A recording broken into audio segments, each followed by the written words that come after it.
welcome again to the stream. You'll see my tiny head in the bottom corner. Um, I'm winding up my last few days of vacation, which is not cool.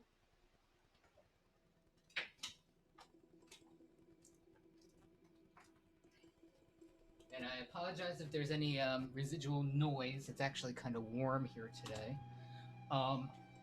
Actually, that's what I wanted to do before I start up.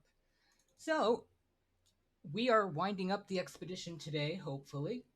Um,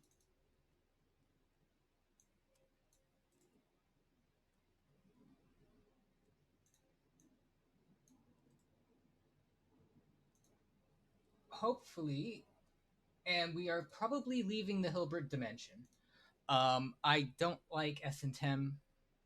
I don't like Hilbert as much as I thought I would. The planet variety is kind of irritating. So, um, what we're going to do is we're going to finish the expedition. I want to check out a mod that I found that brightens up the hangar for the Corvette building, just so it makes it easier to showcase builds and building techniques if I decide to do any videos on it. There's so many great content creators out there that are already doing that I'm already behind the eight ball. Um, Going forward, I of course will be doing more No Man's Sky as always because I love this game. Um, I might do Dune after their update. I fell off of Dune for a little bit. I don't know if I'm gonna go back. Trying to think what else. Uh, if Space Engineers 2 gets their planetary update soon, I might buy Space Engineers 2. For anybody who hasn't played Space Engineers, it's actually a really great game. It's really underrated. It's a little behind now because it's an Unreal 4 engine, if I remember, engine game. I don't remember if they're on their own engine. I think they're on their own engine. But Space Engineers 2, the visual fidelity is insane. The mechanics of Space Engineers, if you like a more hardcore scientific kind of game, is great. And they're doing a lot of things that No Man's Sky is doing with physicalized water, um, more of a space sim than No Man's Sky is. But yeah. So let's unpack this.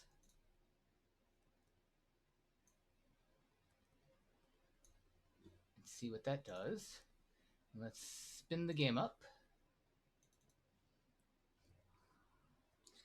Let me go ahead and get my chat opened. Beautiful. And for anybody watching this on YouTube, I really appreciate you guys watching. I probably uploaded like 3 videos in bulk at one time, which I usually don't do, but because I've been trying to reset my sleep schedule so that I can go back to work on Sunday is not working out the way it's supposed to. So, yeah.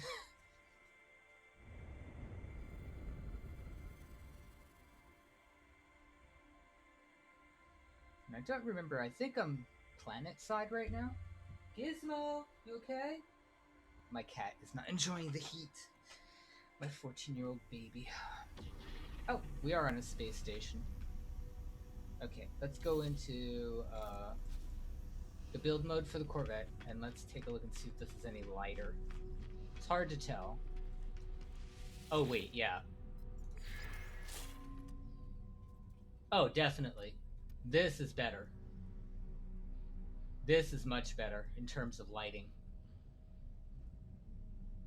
Yeah. So for anybody who has issues with the darkness in the Corvette hangar, there is a mod on Nexus Mod that addresses the lighting. It makes it so much easier to see stuff. And gives you a better appreciation for the paint colors. Definitely. Okay. Alright, so, where are my plants at? Because that's... I planted Mordite, and Mordite takes... Oh, never mind. Why are these two not grown? Weird.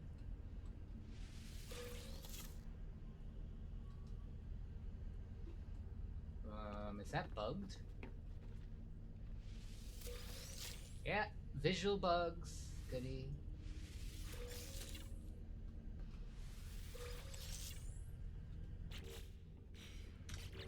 Is that not track? Oh no, I am tracking. Never mind. Never mind. Beautiful. All right.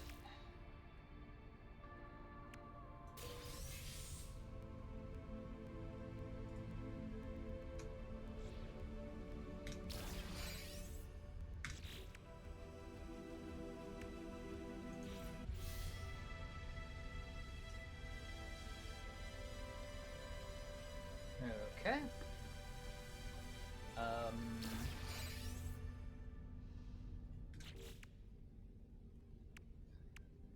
Where are we?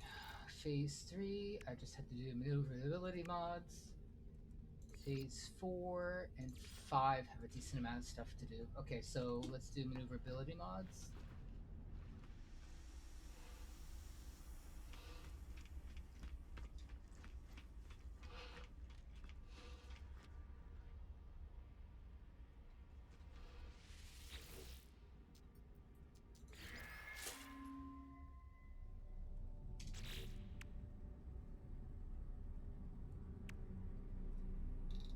Wings are for maneuverability, right? Are they?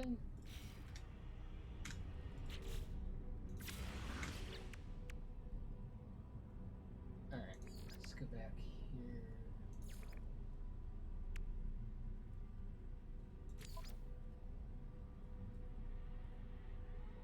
Ah, okay.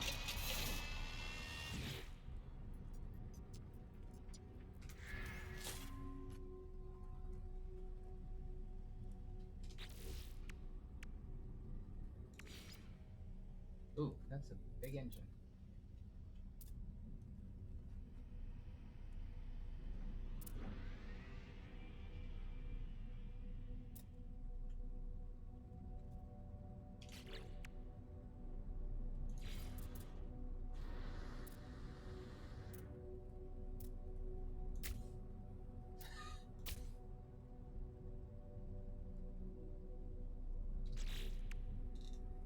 This is gonna look ugly.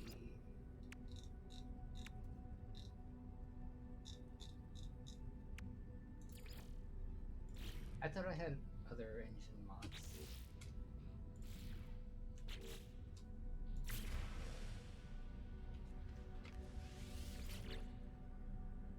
Nope. Same ones.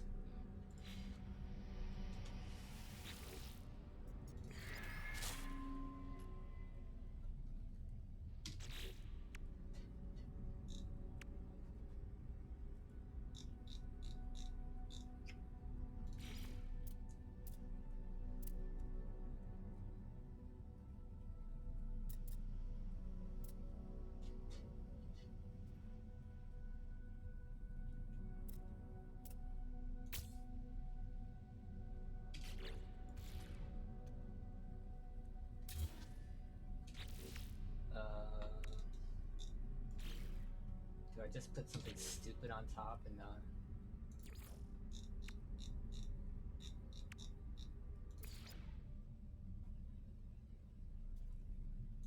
Yeah, we'll make this as dumb as it looks. Just to get the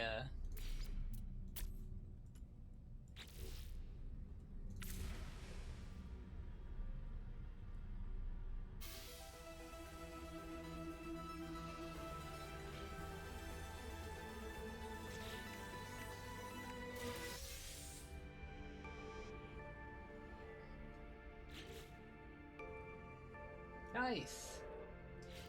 Yes, this is really a great way to get all the parts. Alright, so we'll click that one.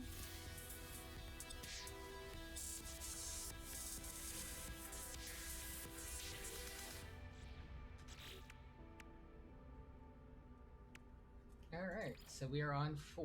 So let's get our stealth going. This looks like a shit show. I think this guy needs to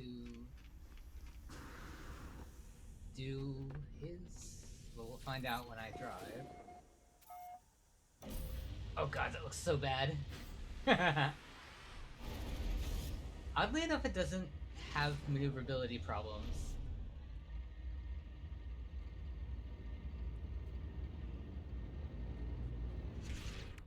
Alright, so shield modules, damage modules.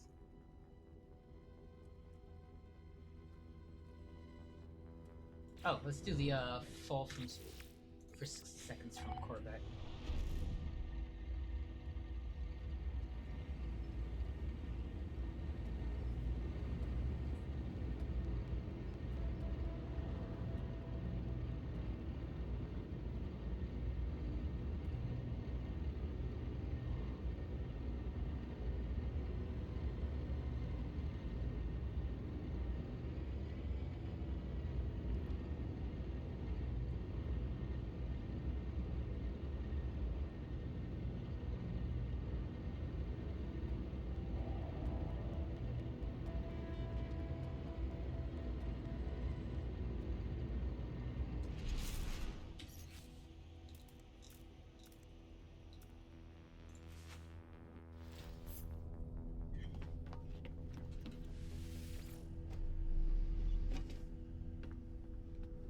Cowabunga!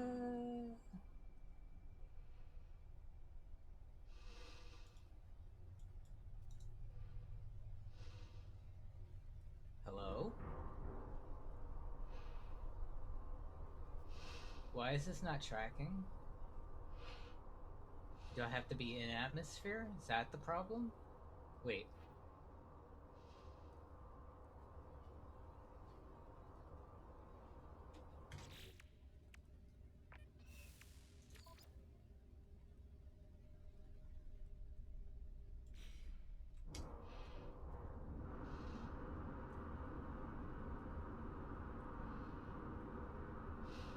Oh, I guess I have to be in atmosphere. Shit. Whatever. We'll take the time. Gizmo!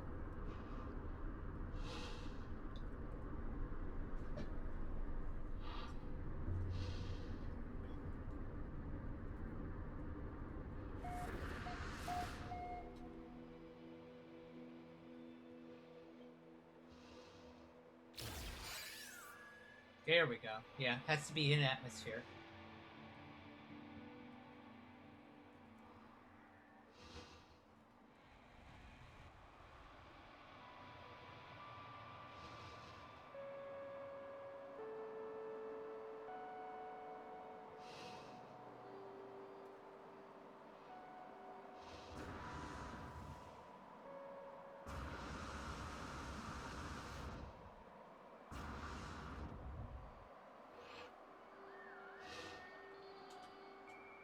Uh-oh. Am I not gonna make this? Shit.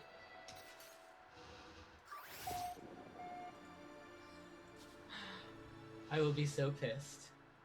I'm gonna hit the ground hard, too. Yes! Got it!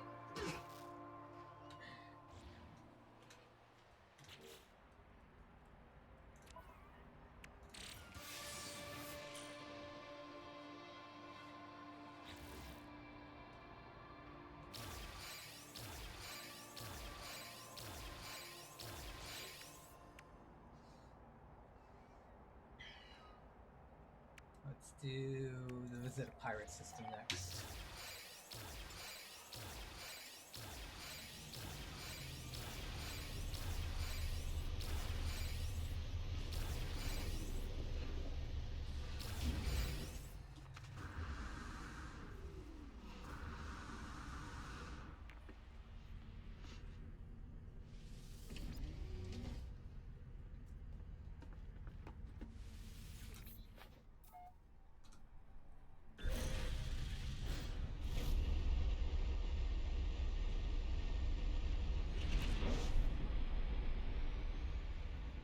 Just realized, do I need the economy scanner?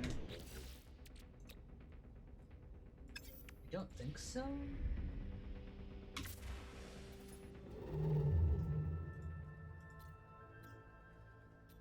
Oh, shit.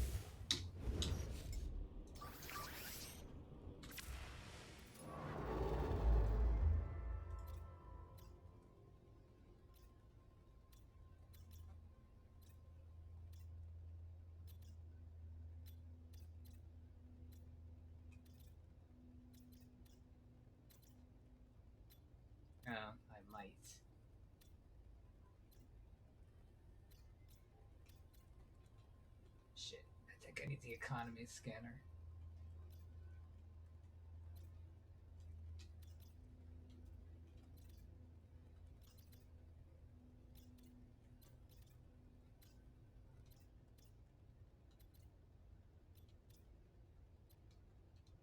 Yep, probably need the economy scanner.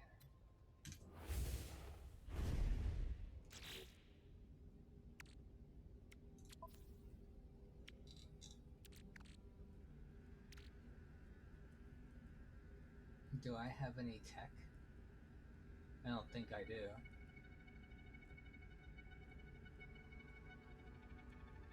No.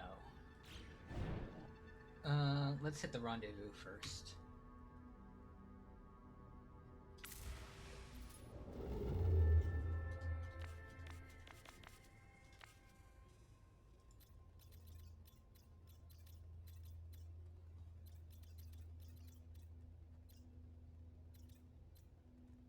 Am I headed in the right direction? This is very bright and very yellow. Yes, I am heading in the right direction.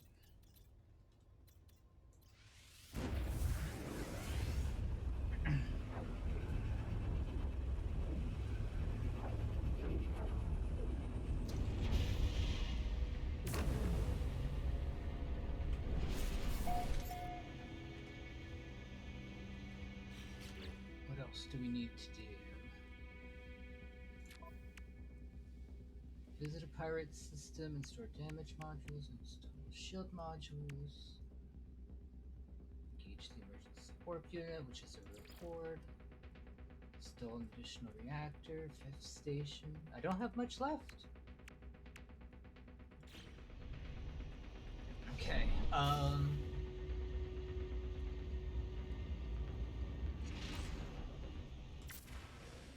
let's just run the warp as far as I can go.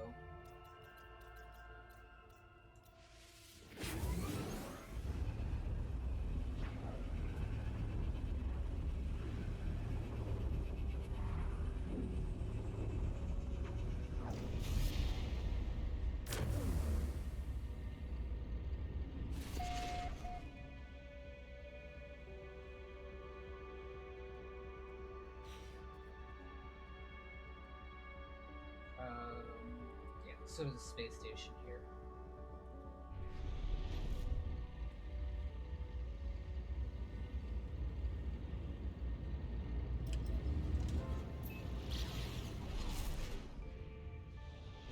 Oh, we hit the tier?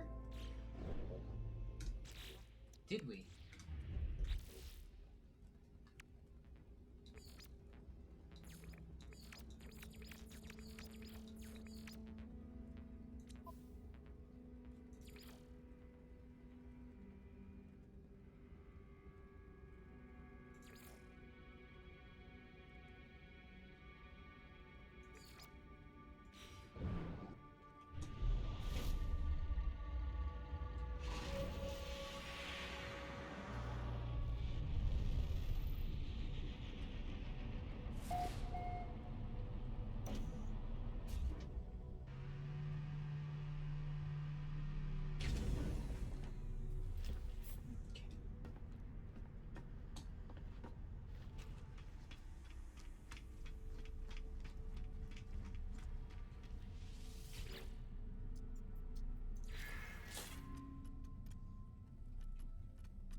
Yeah.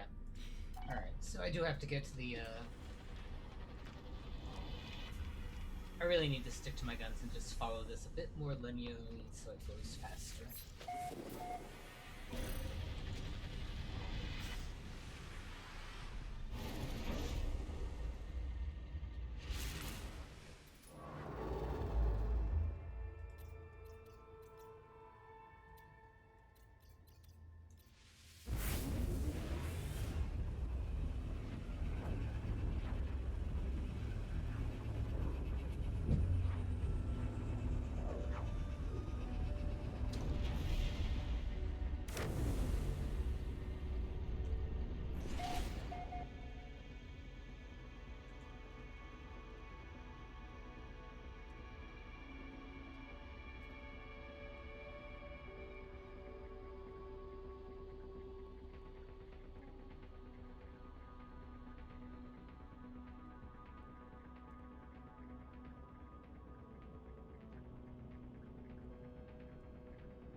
Alrighty, one more jump.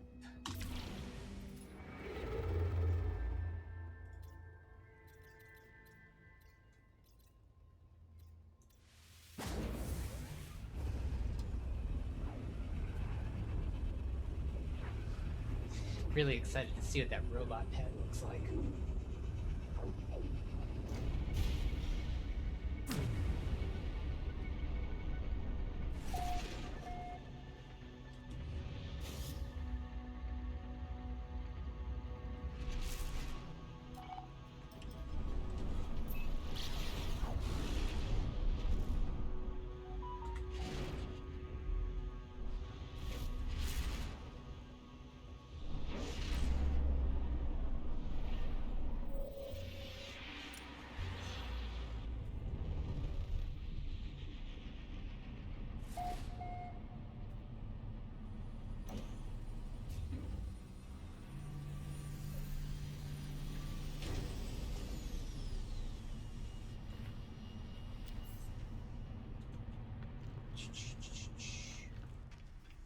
Ooh. Is this turquoise and gold for a station interior? This is pretty. Ooh. Very pretty, actually.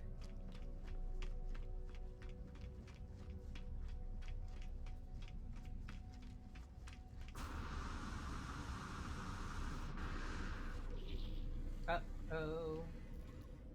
Couple buggy NPCs.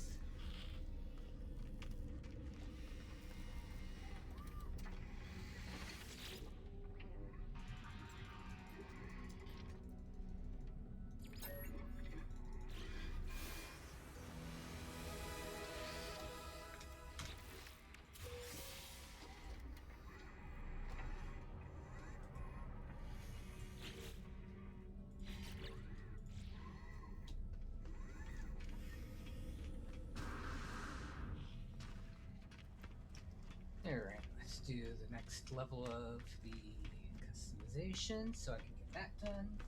Actually, yeah, which one's... There's going to be a shield and a damage. Do I have any other turrets?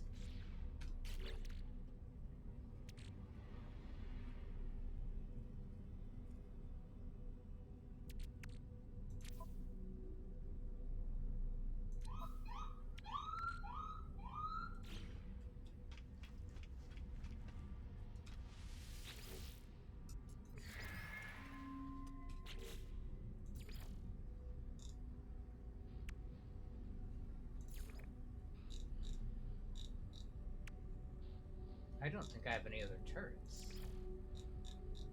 That could suck.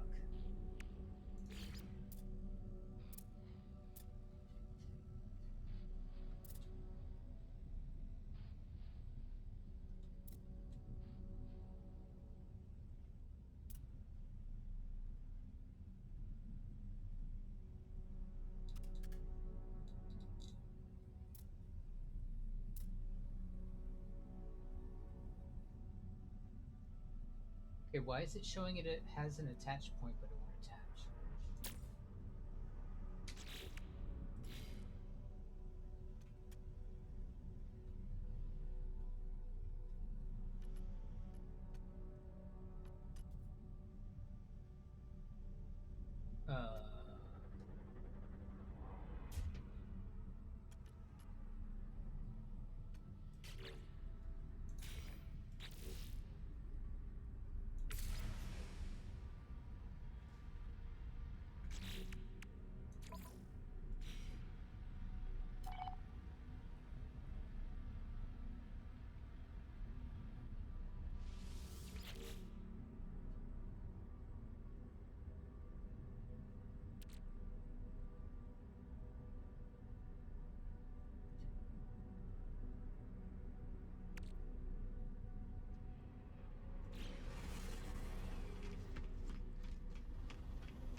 Okay, that's interesting.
Ah, there we go.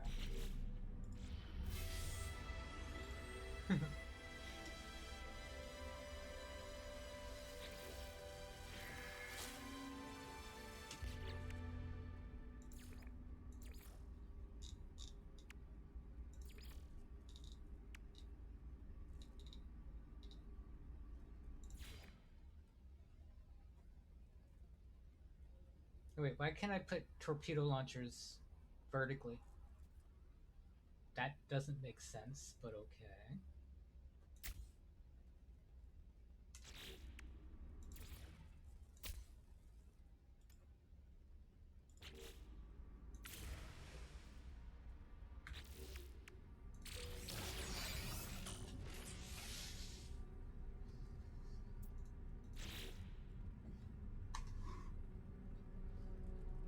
Okay. Get my hands on a wiring loom. Hey, Dipster! How's it going? Sorry if I didn't immediately see you. Hi, Rosalind. How's it going? How's everybody doing?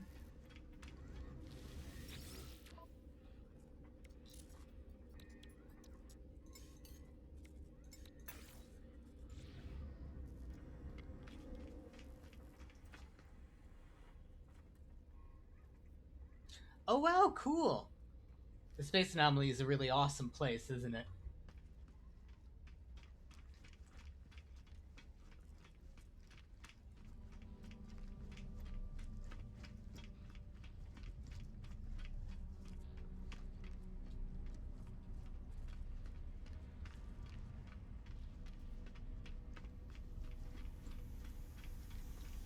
Yeah, they dropped a smaller patch. Was it yesterday or the day before that fixed some of the problems with the game? So now things are even more fun.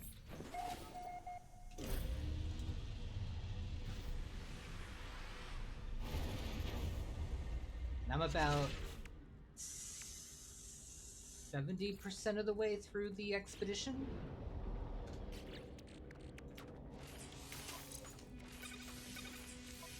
Okay, let's find a pirate star system.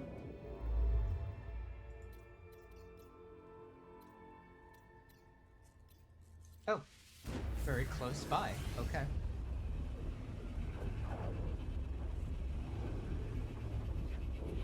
Yeah, I've been winding down my vacation. I have technically 2 days left.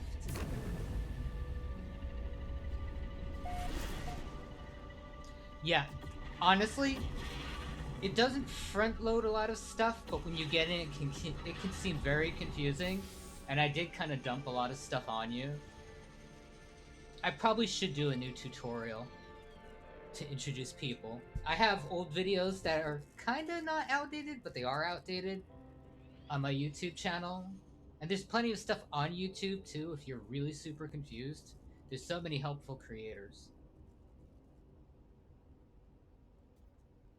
Yeah, it was needed because there were some the expedition introduced some bugs that were fixed by the first patch, and some old game bugs that we haven't seen in like years came back. It was it was very strange. But it's not the first time it's happened. I think many a times it's because the expeditions are on a older game build, so the overlapping of patches kind of like does a development build, and it just creates issues. Okay,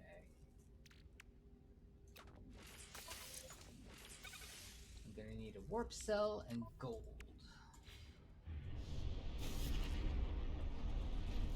Yeah, I give Hello Games a lot of credit. They're very aggressive about fixing problems, especially when it comes to getting the expedition live.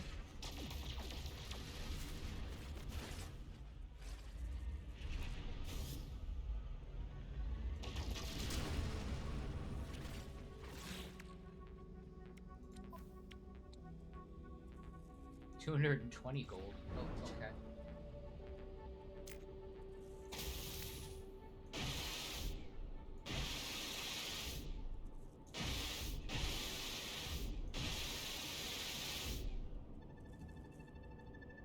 Wait.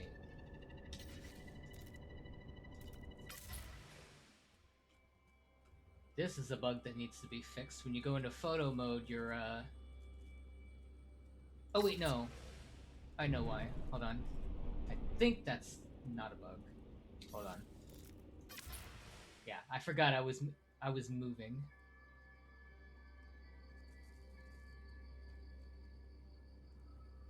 Oh, okay, so both of those weapons count as phase speed. Ah, okay.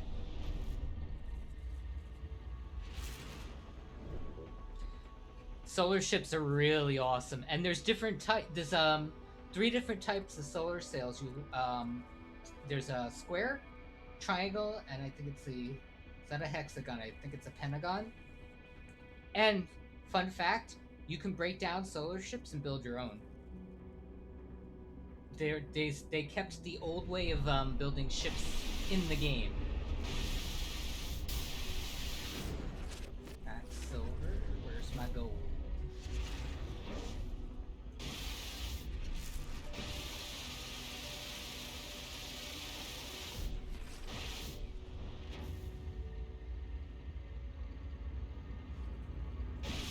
Yeah, honestly, the Twitch drops are a very good way for people who don't necessarily want to do all of the grind in the game and want some base things to use. It's actually really good.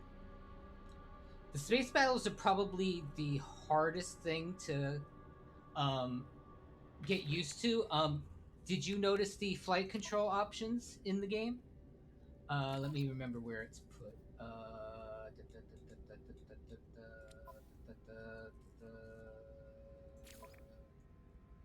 Where is it? Controls. The ship combat. It's underneath controls. You have the ability to auto follow, so it will auto target your next target, making it easier for you to track enemies. And a couple of hints: ships with red trails are the enemy. Ship with gold or blue trails are assist ships or friendlies. Don't shoot those, otherwise you'll get a wanted level. And in combat, there's weapons do different damages. So phase and laser weapons do damage to shields. Rockets and plasma weapons do damage to hull. So there is a bit of a dynamic to combat. Yeah, it's honest to God. This is a godsend, especially for people who have mobility problems with their hands or problems tracking stuff very quickly. It's a big help. It's a very big help.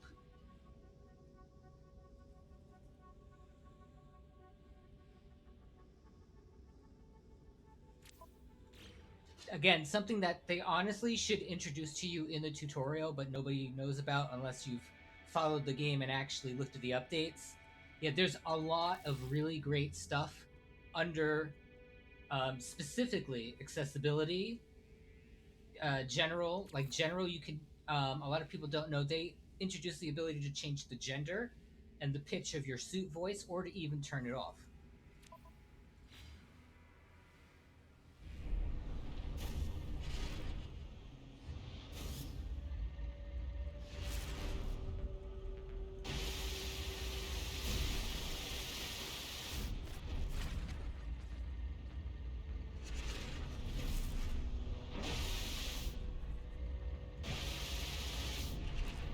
Gold.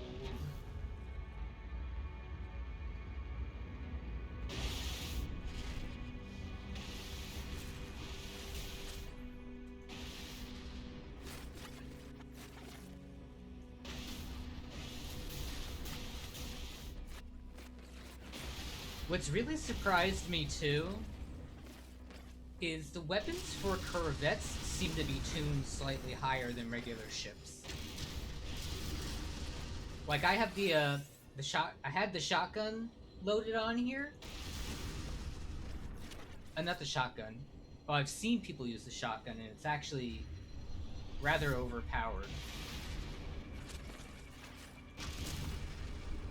I mean, which is fine because for people, new people, that would make combat a little less difficult. What are we doing on gold so far? Oh.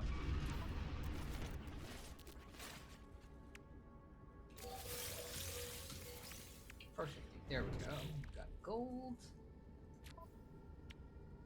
Yeah, the options are a godsend, and it really does allow you to customize the way you play. So if there are parts of the game that you don't like you don't like base power maybe, or you don't like resource gathering, or paying for crafting, or so many different things, you can tweak the way you play the game to make it the way you want. So like you and I both work a lot, obviously. I don't have a lot of time. I could go in and completely eliminate crafting course cost and make crafting so much simpler and less time consuming.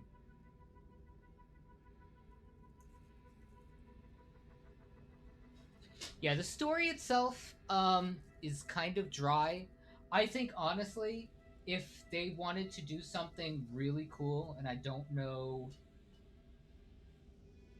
I've never seen them do voiced questing before, so it's probably very involved. I mean, you'd have to pay voice actors and stuff, but it's not like they're broke. It just depends on how far they want to go with this game.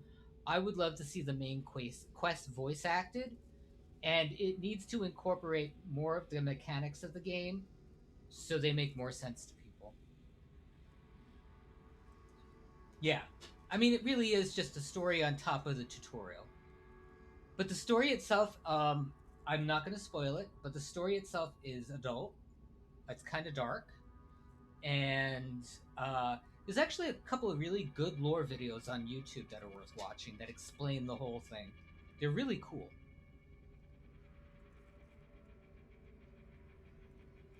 But yeah, the sandbox nature of this game kind of makes it hard. It's like it could have a really cool, engaging story and have like a single player story mode if it really wanted to. And that would be something that would be actually really cool, but it depends on how engaging it is to people. Because a lot of people don't play games for story. As sad as that is, actually. Alright, I just need to get my hands on some oxygen.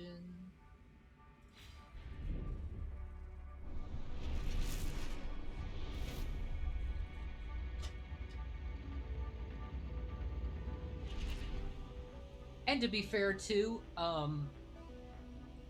even if you don't really follow the main, well, I'll put it this way: following the main story in the tutorial quest is important because it's going to be important that you hit a certain milestone to unlock endgame content.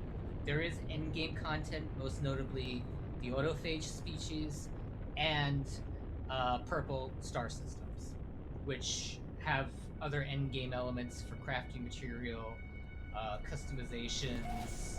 So it is. I recommend doing it at least once. Once you've done it once, and you've got the mechanics down, then you could go and actually start over again if you want to and play the way you want to play.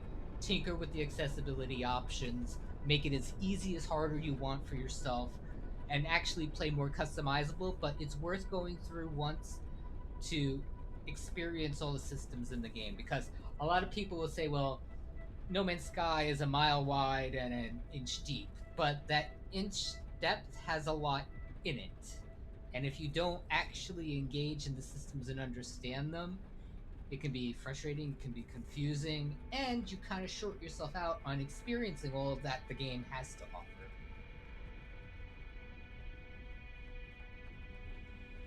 Yeah, I definitely recommend getting upgrades for your hazard protection first. Those are the most important. And the mining beam because you're going to do a lot of resource harvesting in the beginning. And the easier you make that for yourself, the better.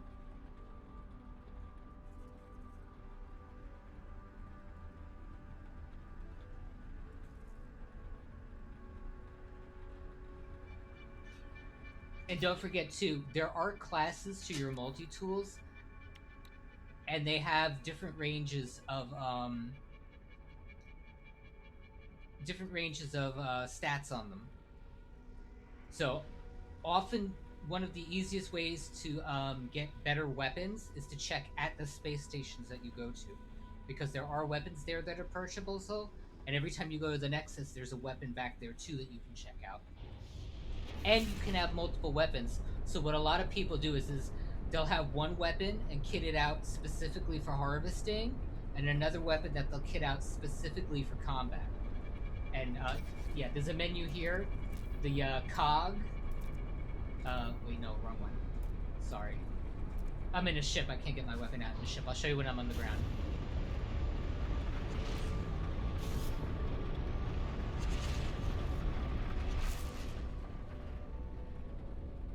This is a very bluish color planet.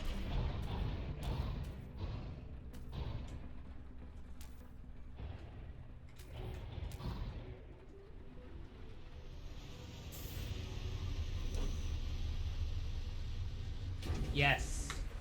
Yep. And normally that multi-tool is actually decent, and you can go to the Nexus and scrap multi-tools as well. So even if you get like a C class from the Twitch drops, you can break it down for components, so you'll get expansion slots for your preferred multi-tool, which is the actual help too. So yeah, so there's a radio menu here. You click on the cog. Am I in the wrong menu? Yes, I am. Oh my god, I'm so brain dead. Wait.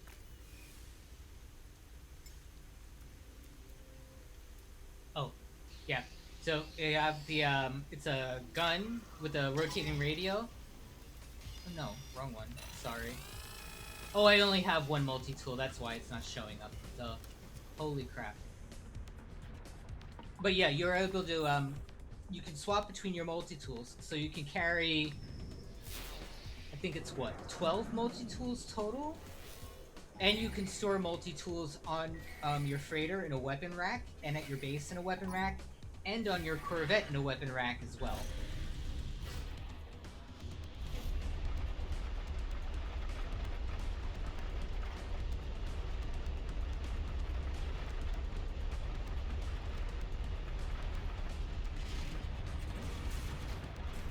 And the same thing goes with starships too. You can have, I think it's 9 on your freighter, visibly. You can have 12 total, and you can put ships in dry storage, put them away, and free up slots to get more ships. to, I think, a total of 24. I honestly don't remember. It's an absurd amount of ships that you can get. You won't really have a case use for them.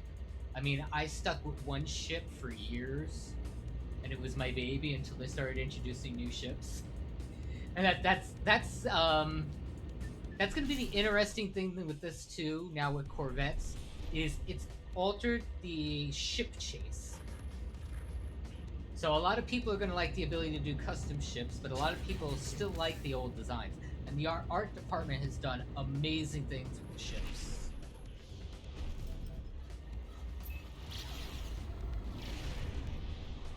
Yeah, so let me go to the space station for a minute, and I'll actually show you where you can actually look for weapons. Oh, I'm on a pirate station. Never mind. Well, no, I think there's one here too, if I remember right.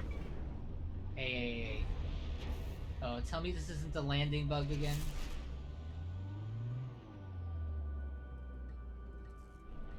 There's been issues with landing the Corvette on abandoned and pirate space stations, and I don't know if I'm still having that problem. I don't think so. We shall find out. Sometimes it happens if all four landing slots are filled at the station. Here we go.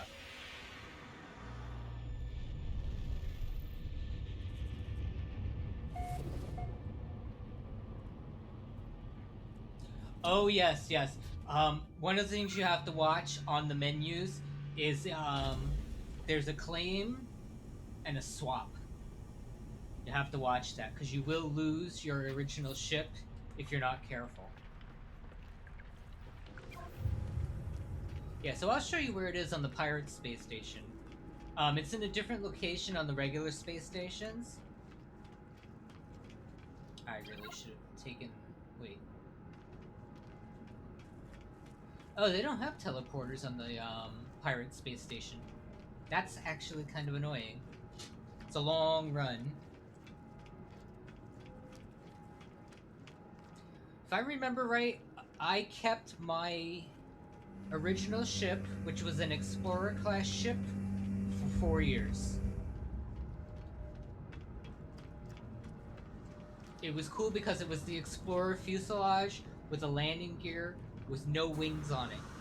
So it kind of had like a semi-insect shape to it.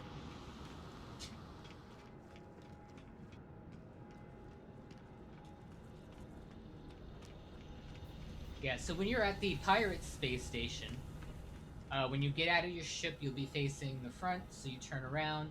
On your left-hand side, there's a weapons rack. And if you're confused about the differences, you can always compare it to your existing multi-tool. Just realize it will show your existing multi-tool with all the upgrades to it and compare it to the base model multi-tool that's in the station. And there's at every space station, there's a terminal for a multi-tool, and on the Nexus, back by the technology vendors, there's one as well. And you can also find multi-tools at bases on planets, so NPC bases on planets. Some of them will have multi-tools things. I know you haven't been there yet, but the autophage camps have a unique multi-tool. I'm not on my regular save, but they have a unique type of multi-tools. And the Sentinel Pillars, which are a combat game that allows you to disable Sentinels on planets for a period of time, they also have unique multi-tool loot.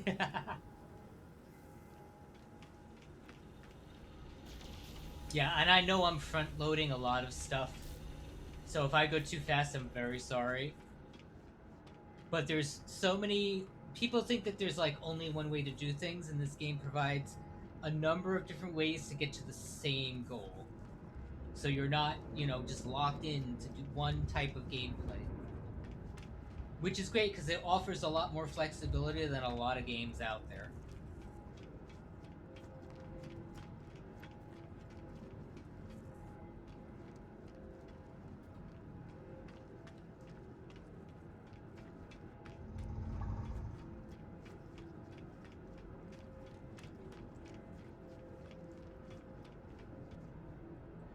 Oh, to sell? Sure, I'll show you. Um, I wish I wasn't at a pirate station. This is such a long run. Oh my god. Actually, let me go to a regular space station so this doesn't, like...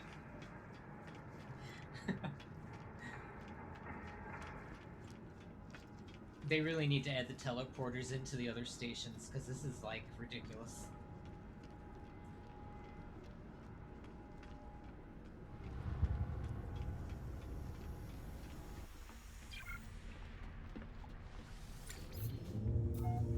Well, actually, I can show you in my inventory.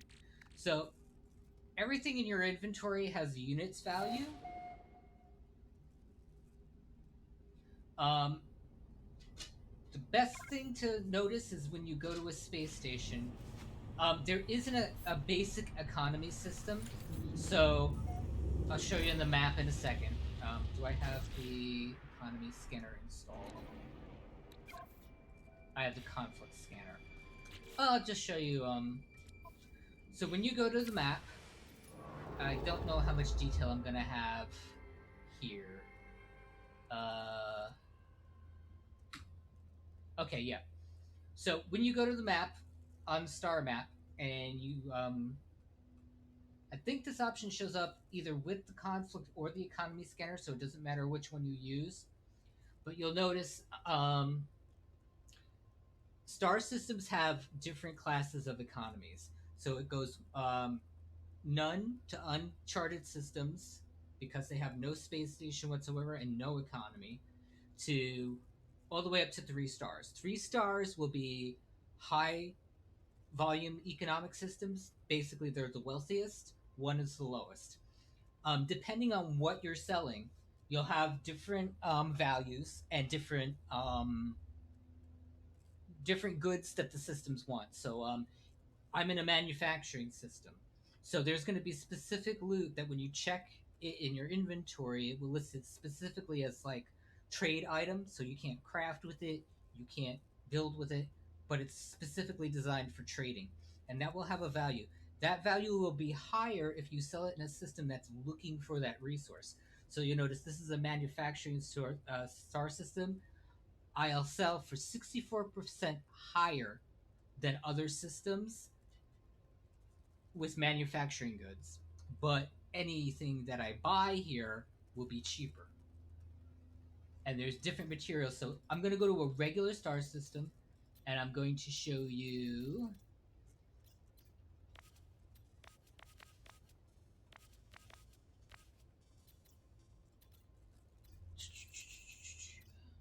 Where am I? Let me just warp to a regular star system. I'm out of fuel already? Ow. Uh-oh.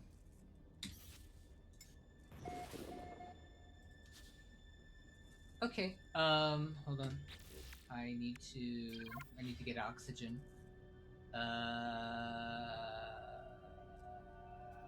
Yeah, let me land. You'll find that you accumulate a lot of junk early on. My recommendation is, unless it's a resource that you require to power your suit or your multi-tool, sell it. Sell it, you'll build up a very quick amount of units. Also, you do accumulate units from scanning stuff. So one of the things that I always recommend doing too is, because the initial quests will send you down to planets to do a lot of mining and scanning, one of the things that I definitely recommend is upgrading your scanner. Because, now this is a unique class of upgrades, but there are S upgrades that will give you like 500+% units per scan, per animal, and per mineral. So this is one that I got in the expedition. That's an X black market upgrade. 4,000% more on minerals and 9,000+% on scanning animals. So this is a great way to make very quick money. And I don't know if they'll eventually nerf this, but if you go to a planet that has salvageable scrap, And you do get frigate parts. They sell for an insane amount of money. And the odd thing is it's not showing values now. I wonder if they did something. I'll have to check in the space station when I get there. But there's easy ways to get money really quick. So a lot of the junk resources that you have, like one of the things you'll notice you'll get a lot of is stuff like Mordite, Facium, Ferrite, Dust, and Carbon I would hold on to. You'll get stuff like Viking daggers, Gek effigies. They're not worth a lot of money, but getting them out of your inventory will free up inventory really quick, which is a big help.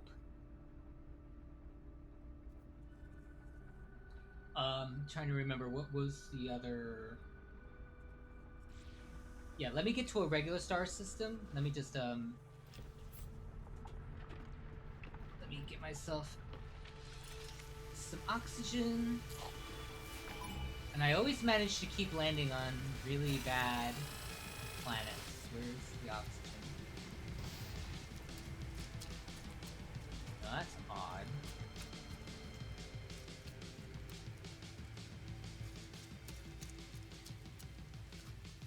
Wait, do I need oxygen or... Yeah.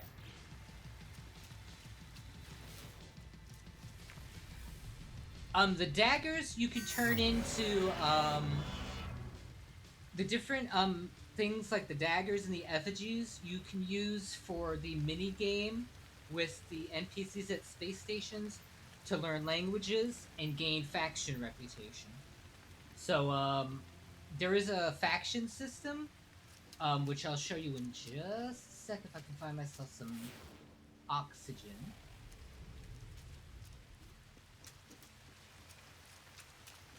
Oh, there we go.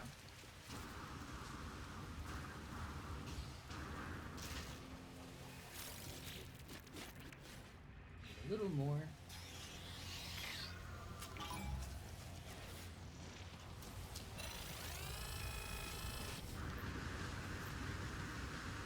Oh, that was the other thing.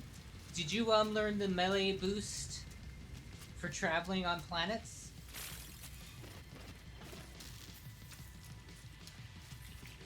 That was something I completely forgot the other day.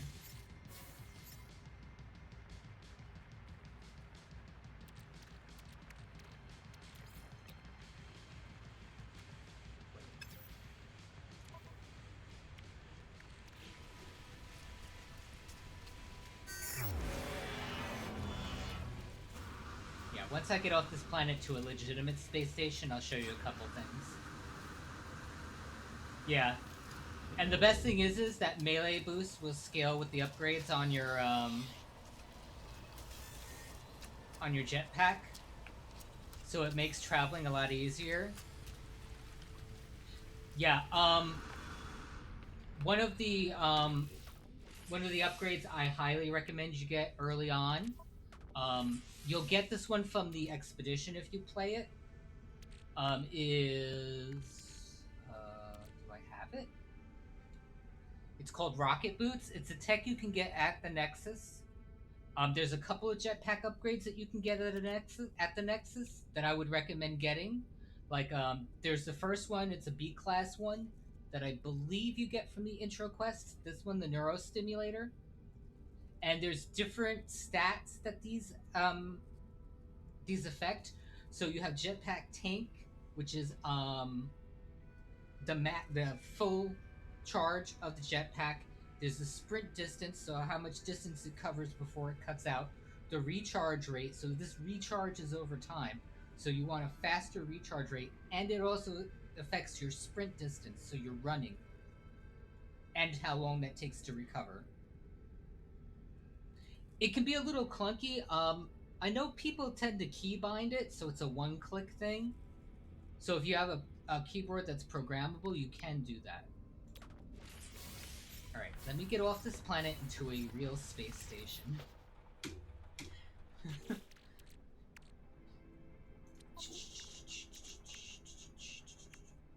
Warp drive, where are you? Oh my god. I really need to Oh, not the launch fuel. I forgot to do... That's the other thing. There is a launcher auto charge upgrade for starships. Get that right away, because that auto recharges your launcher, so you're not constantly crafting launch fuel, which can get frustrating, and I need to go make that now too. There's a lot of quality of life things that the game doesn't teach you that are real game changers.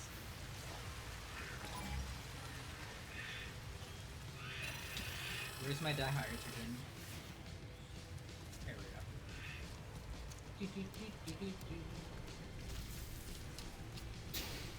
Oops.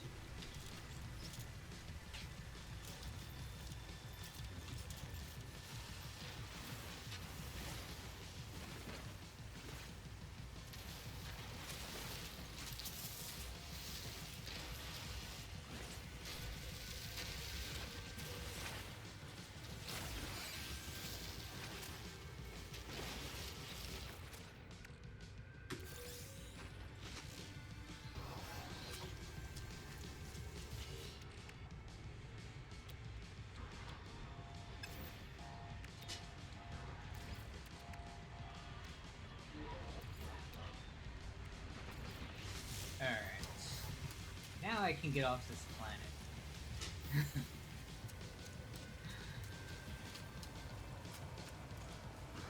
Oh, the worst is a lot of the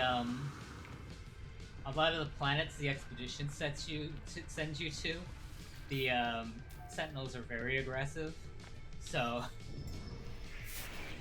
it can get very frustrating because you'll be down doing something and you'll constantly get pestered. Yeah, they can get very annoying sometimes.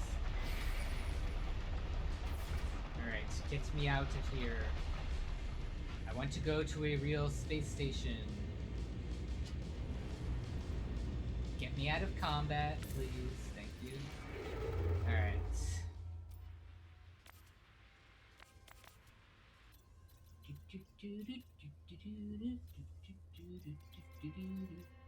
Oops.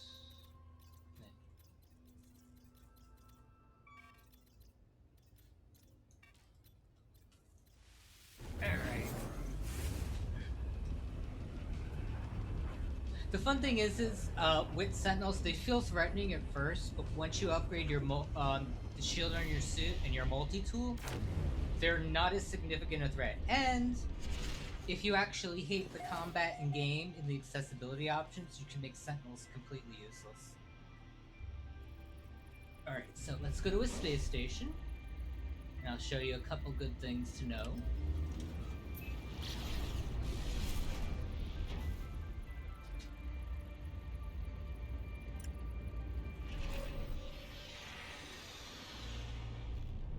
Yes.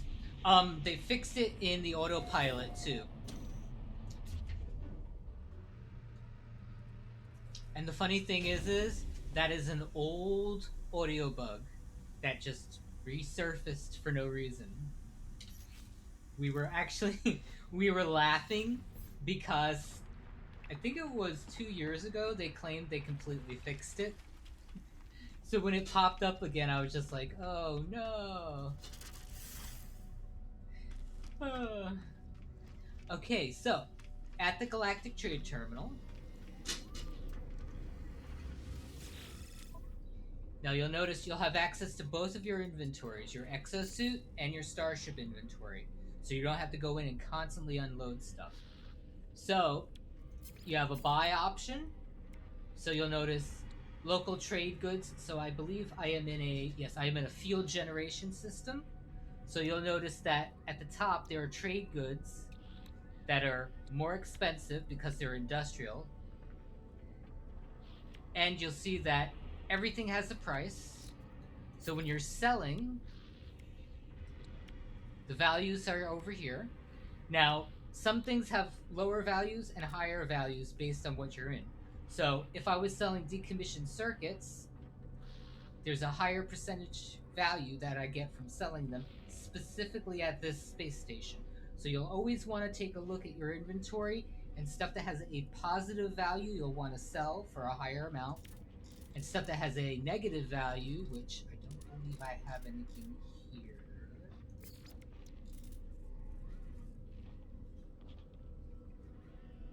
No, I don't.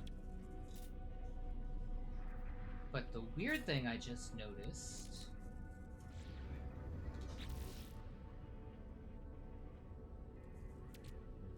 relay joint and a twin dynamo.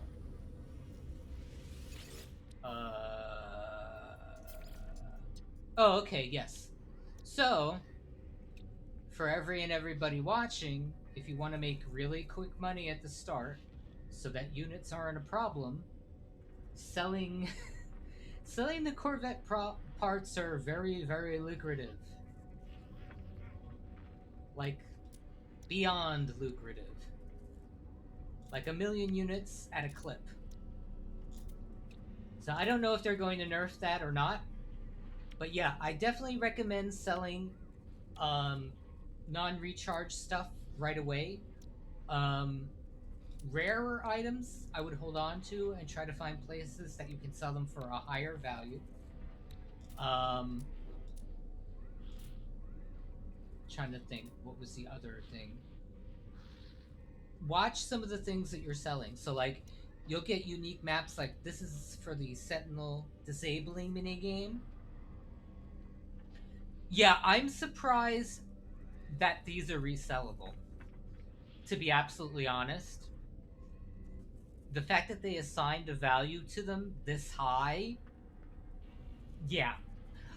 The thing is the economy doesn't matter nearly as much in this game as it would other games where you have to be careful to have a balanced economy to get to an end game. So there's not a player market; it's all NPC driven. So there's enough money sinks in the game that the price here doesn't matter, but yeah, this kind of breaks early game. This is probably going to get nerfed. I'll be really shocked if they don't refactor this, at least based on the classes.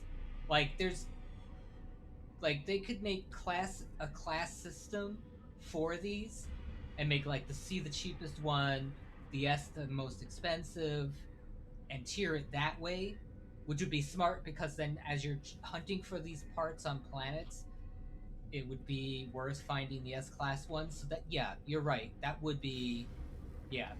But so let me find an NPC.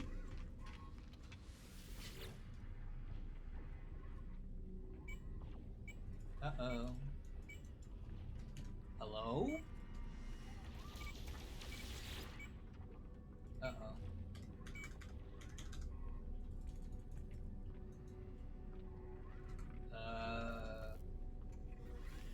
Yeah, I've been noticing that some of the NPCs have been bugged. So let's try this guy. Uh-oh.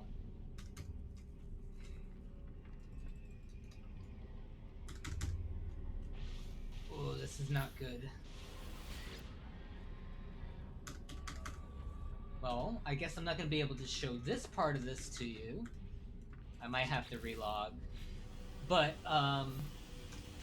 so you'll go up to a NPC and you'll interact with them, and you'll have the option to learn knowledge or learn language from an NPC. You present them an effigy or a dagger, and one of two things will happen. Either you'll learn a word, so there's a language system in the game that you'll learn words by doing those interactions, or they'll send you to a destination on a planet to like a crashed freighter or a monolith or a portal. There's also another type of NPC. Oops. I don't know if there's going to be one here. Yeah, the NPCs are having issues again. Let me take a look.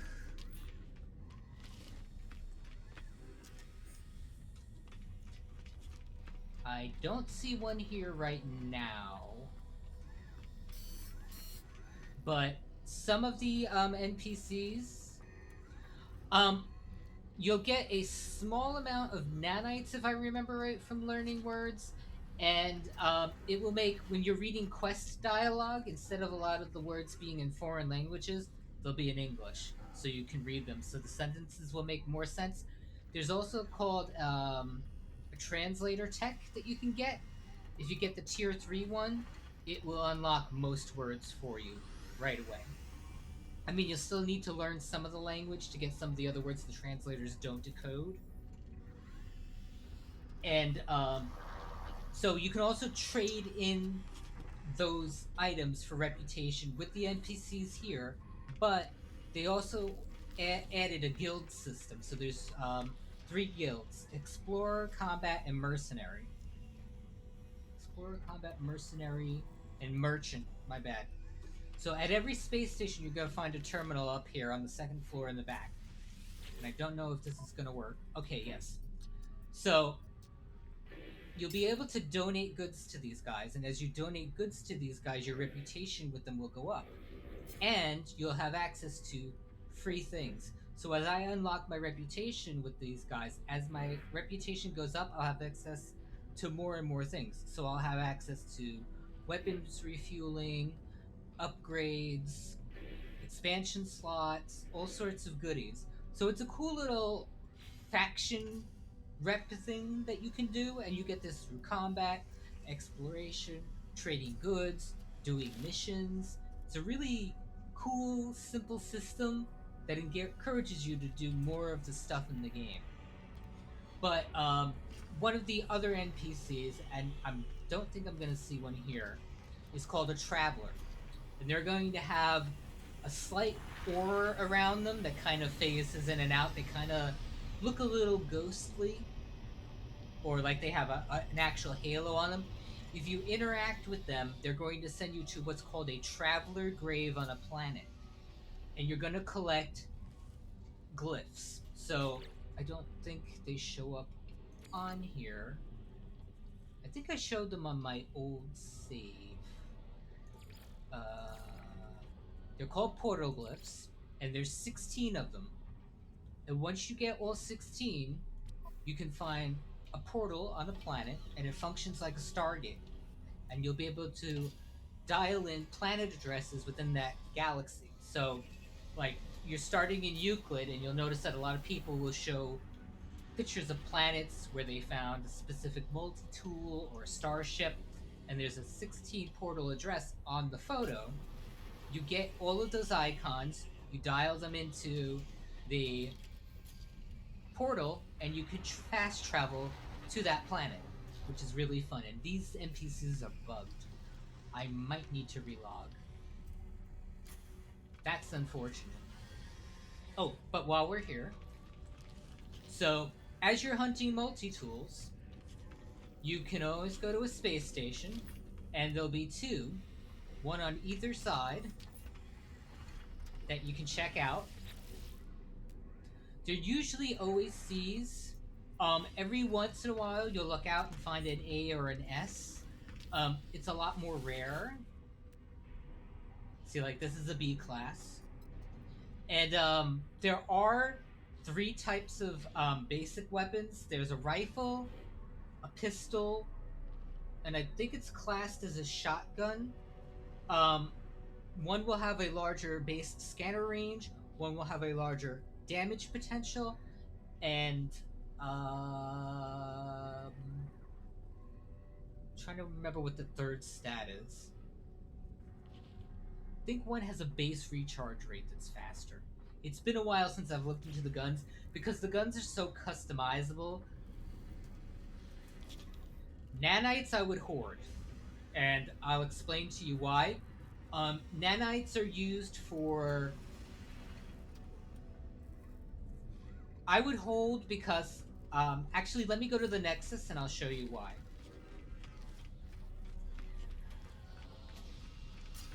I'm overdue to pay a visit to the Nexus anyway.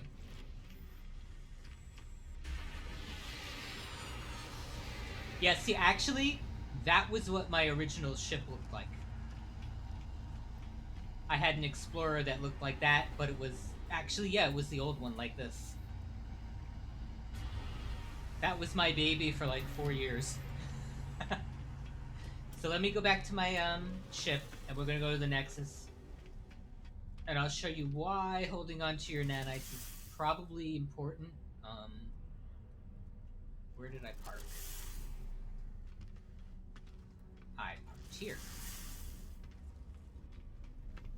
Oh yeah.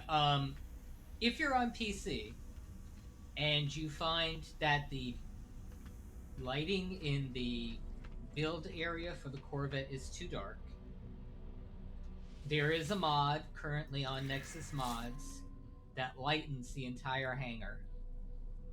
So it makes it easier to tell the differences between the painting, and it makes it easier to see what you're building. I was actually really happy that somebody did this because it makes it a lot easier to build.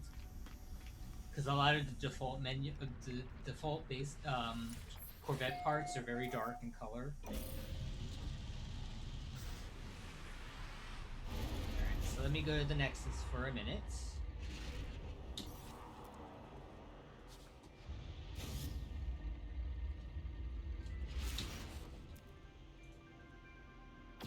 So the thing with there's a couple things with nanites. Nanites, there's many ways to get them. Not just the quest rewards. You can get nanites from discoveries, uploading discoveries. So when you go to your discoveries tab, every planet has a full completion level. So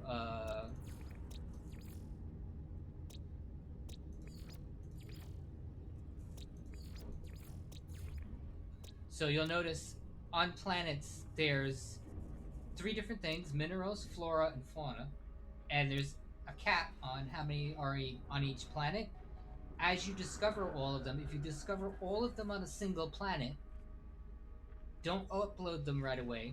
Discover them all, and then hit upload all, and you'll get nanites here. You also get nanites. There's scanner upgrades to increase your nanite output from your scanning.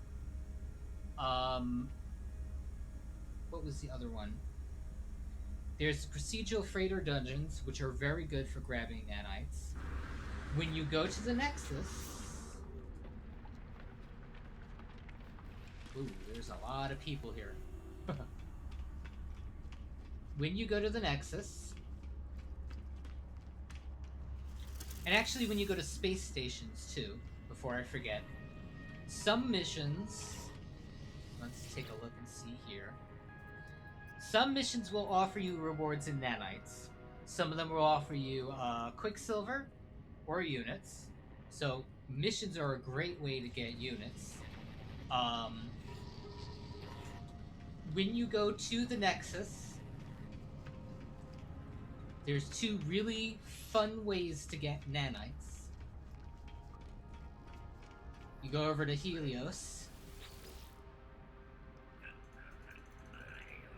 Helios gives you nanites for discovery data, so you can upload all of your discoveries, but you can also go to Helios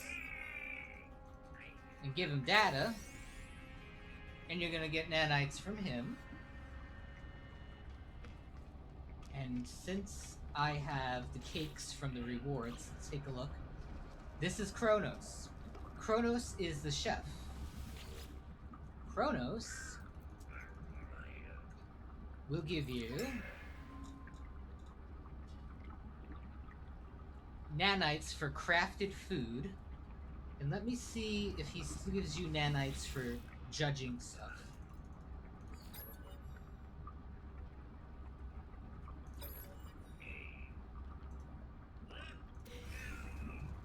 He will give you nanites for cooked goods and stuff that you get from creatures. So like you'll get a feline liver.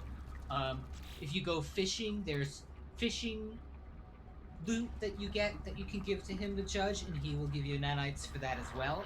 This is an awesome sync for nanites. So nanites I would not spend right away.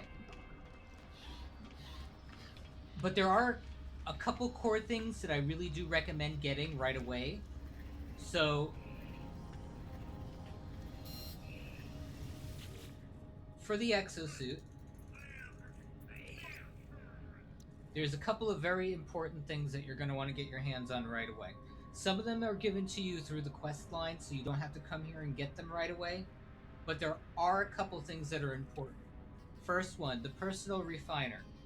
You're going to get really bored of constantly putting down a refiner, loading the refiner up, taking the stuff out of the refiner, picking it back up. And it ties up an inventory slot. So if you're tight on inventory slots, getting this is very important. It's a technology, it ties up only a tech inventory slot, and there's two tiers. There's a tier 1 and a tier 2. The tier 1 has a single slot for resources to break down. The tier 2 has a two slot one, which allows you to combining to get new outputs for for resource refining. Units are specifically used to buy ships, to buy frigates, to buy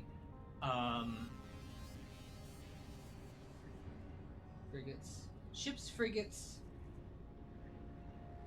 and freighters. If you need money to offset your freighter, like let's say you get your free freighter and you like it, but you see a visually new one, there is a trade-in rate, but that has to be offset by units. Sometimes it's not an equal trade. You'll want to have units left over to offset that. Units are now used. You can buy Corvette parts from the terminal, and they're really expensive, so you're going to want to hold on to units for that. So you'll want the personal refiner. This is a must. And if you, in the early part, want to make traveling on planets with your booster pack faster, the very first one to get is Rocket Boots. Rocket Boots is cheap, it has a good stat on it, and it will make traveling much easier. Yeah, the personal refiner is a godsend. They added this for a very specific reason. This is something that a lot of people do not know. There is a problem with the game. It's a bug that they, for whatever reason, seemingly have been unable to fix. If you have a refiner in your starship or your freighter, and you leave resources in it and warp, those resources inside the refiner do not stay; they disappear. It's been a problem since the beginning of the game. I don't know why it can't be fixed. Um, we've asked them to fix it, but it's a problem. That does not happen in your personal refiner. It shields you from losing resources that way. Because a lot of people were using the refiners as a storage, and it really isn't supposed to be. So that's important. Um, over here, like this is the translator tech that I was talking about.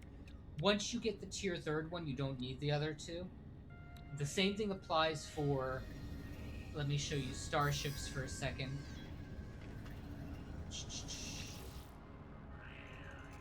On the starships, there's 3 classes, well, 4 classes technically. But once you get the top tier, technically it's the one for the Adlinium drive. But if you're not doing the end game stuff yet, the Indian drive is the S drive. Once you have the S drive, you don't need the other 3 if you don't want to tie up slots. But these do stack for a longer travel distance. The most important 2 to get while you're here is the teleport receiver.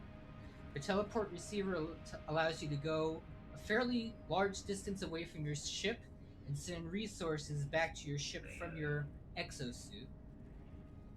And the launch thruster, efficiency thrusters, not efficiency, the launch autocharger. The launch autocharger, over time, refuels your launch thruster automatically. A huge time saver. The solar ship that you have has this already installed. That is the awesome thing about solar ships. This is already installed. So solar ships are unique in that way. They're really cool. They're visually awesome. The animations for the sails folding, totally cool. That's the best part of them. What was the other thing that I recommend? I think that's it for them. Oh, the other thing. If you have contraband or high value resources on your ship, you're going to get scanned by station authorities, and especially if it's contraband, you're going to get attacked by pirates. If you want to negate that, the cargo scan deflector is something you should have installed. That will make you not constantly get attacked by pirates looking for loot, or if you have counterfeit goods, you're not constantly going to get bothered by pirates that attack you. This will get rid of that very easily. But the most important reason why I recommend holding on to your nanites, very specifically, is when you decide to do base building. Because I'm one of those people, I'm very keen about visuals when I build. Some people aren't, they don't care. But there are so many things under the base parts.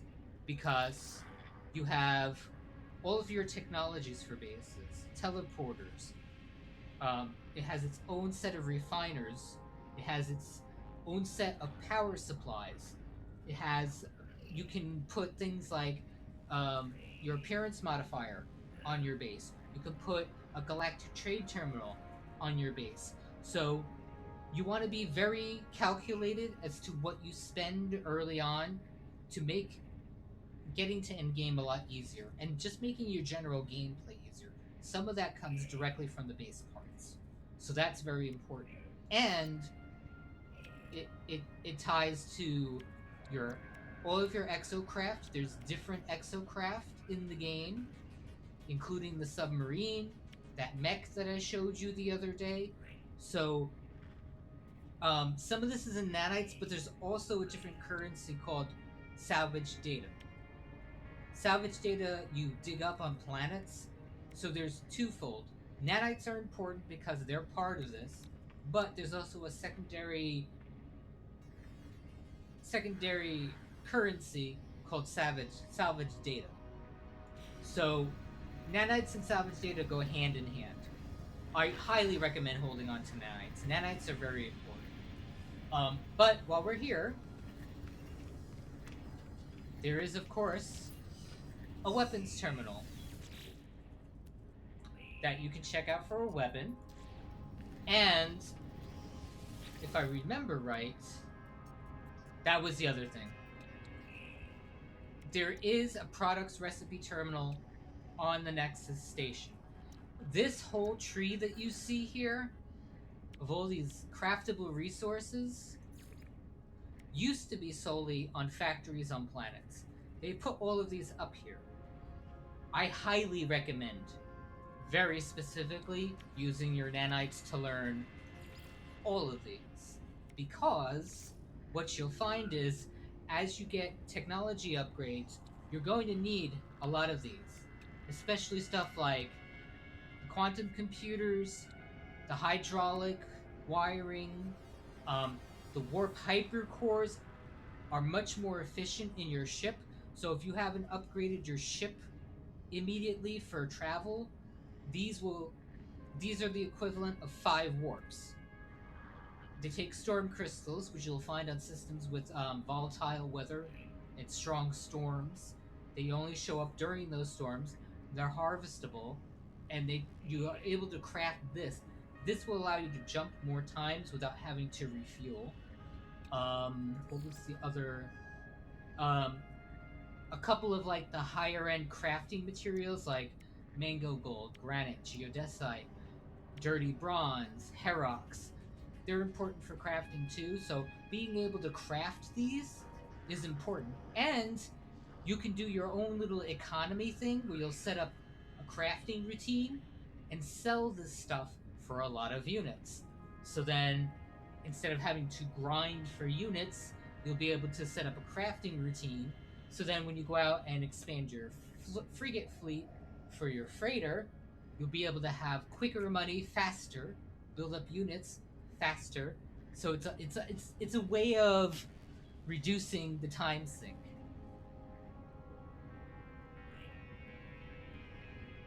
Right. So in the beginning, you're not going to be able to craft some of those things. So you'll only be able to some things. Um, Space stations will have very specific resources, but certain resources you will not be able to get on stations. So you won't be able to get chromatic metal at stations. You won't be able to get oxygen at stations. Um, Base materials, most of the time, you won't be able to get at space stations. Those are only harvestables or base craftables. But certain things like microprocessors, hydraulic wiring, in the beginning, you're going to have to use units to get. So holding onto units and nanites in the beginning makes a lot of sense because you want to be slightly strategic as to what you spend them on. And while we're here, we're going to go down, make a right. This is an important room on the Nexus. This is a teleporter. That's a new light. Sorry, I got distracted. This is a teleporter, but this is a cool teleporter. So, not sure if you're aware enough, but there are 255 accessible galaxies in the game. The 256th one is a pirate galaxy that was only accessible through an expedition. Some people have bases there, but not a lot of people do.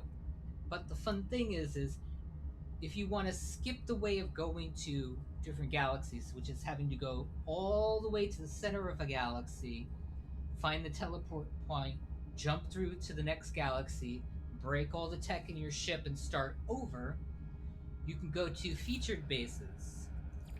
Featured bases, I believe, do they show you?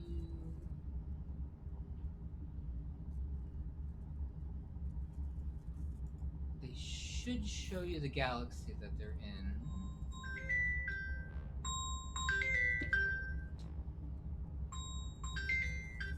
My bad. Sorry about that. Oh, yeah. They will show you what galaxy they are in.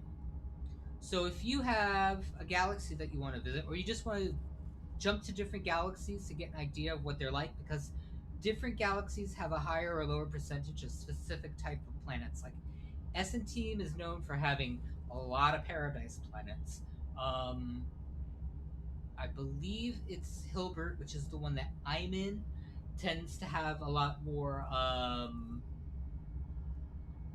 If I remember right, it's radioactive, like the odd ones, the radioactive, the frozen, these swamp planets. There's another galaxy that's known for having a lot of high amount of exotic planets. The galaxies offer a slight different volume of certain type of planets. So if you're looking to jump to these galaxies in an easier way, you can use this teleporter and the featured player bases to hop around. Really cool, and it's cool to get an idea of the level of building you can do in the game because there are builders in this game that do insane stuff, insane types of building.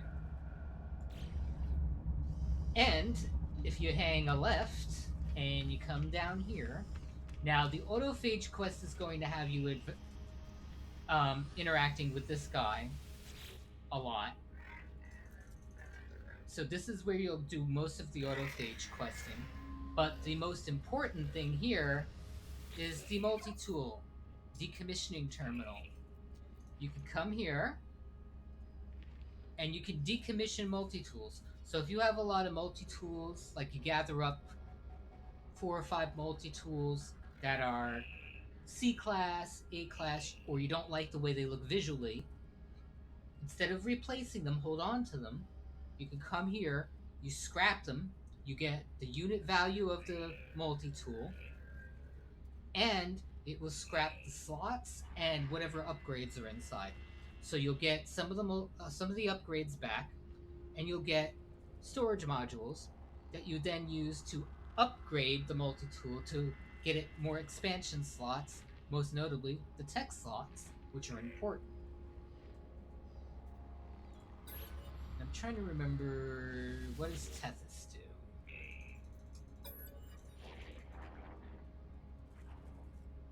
Tethys gives rep, if I remember right. And occasionally Tethys will send you to, I believe, a multi-tool site, if I remember right. It's been a while.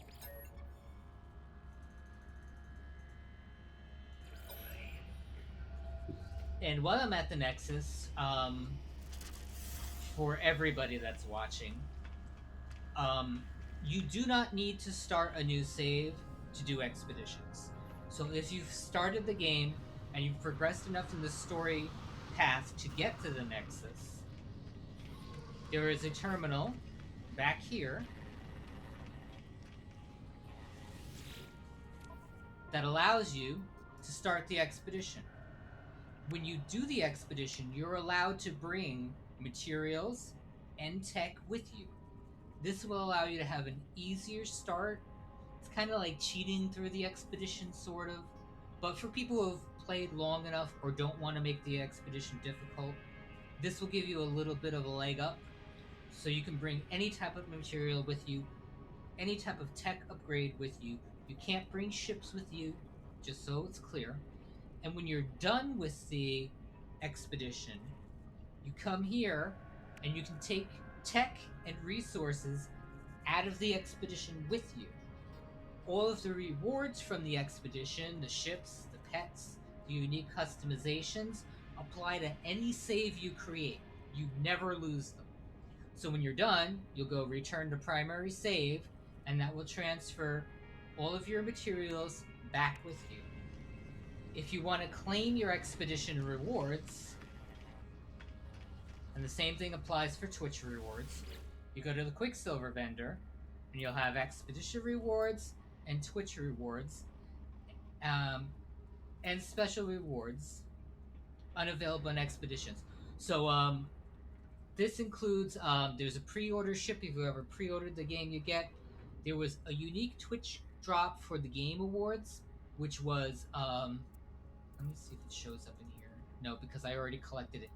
There was a unique ship that they only had for the game Summer Games Fest. Summer Games Fest or the Game Awards? Expeditions, oddly enough, are not hard.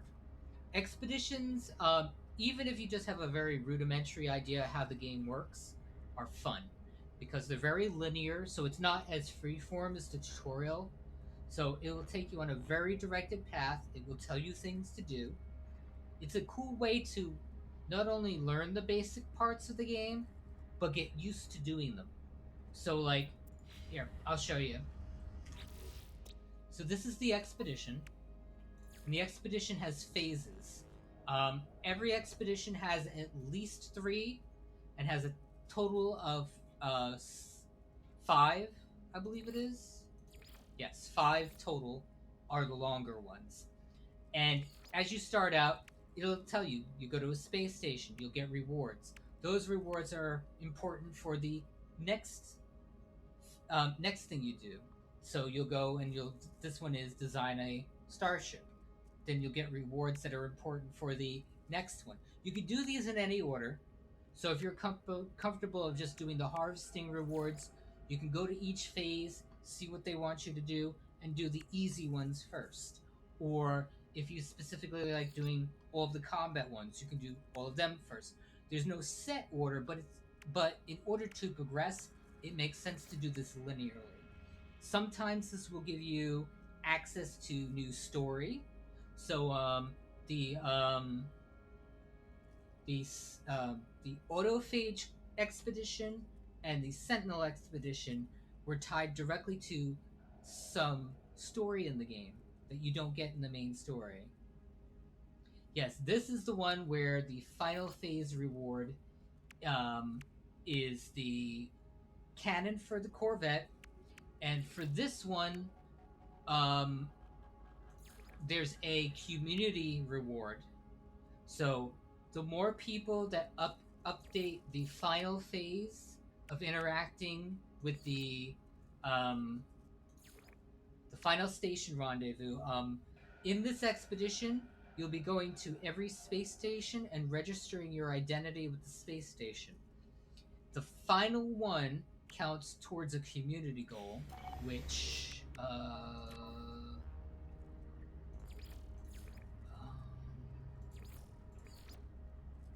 where is it? Um, I think I thought it was under log. Oh, hold on. I think it shows up here. Oh wait.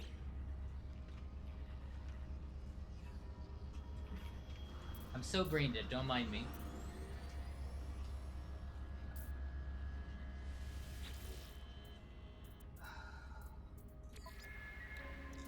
So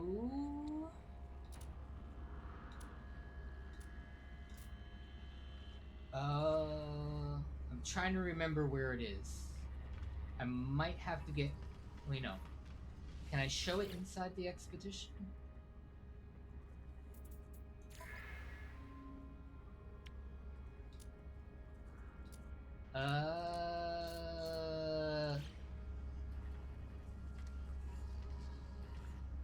I don't think I can show it here, but every expedition has a special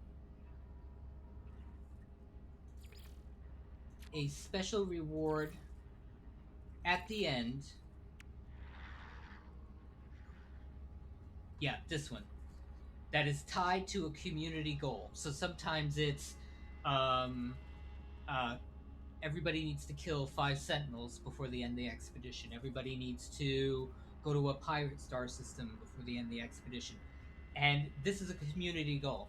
So as the community does this, there's usually 3 tiers to it. Once you hit the community goal, everybody gets access to the reward. So for this one, it's a Quicksilver reward, but it's also the egg for the mecha pet, if I remember right. I'm pretty sure.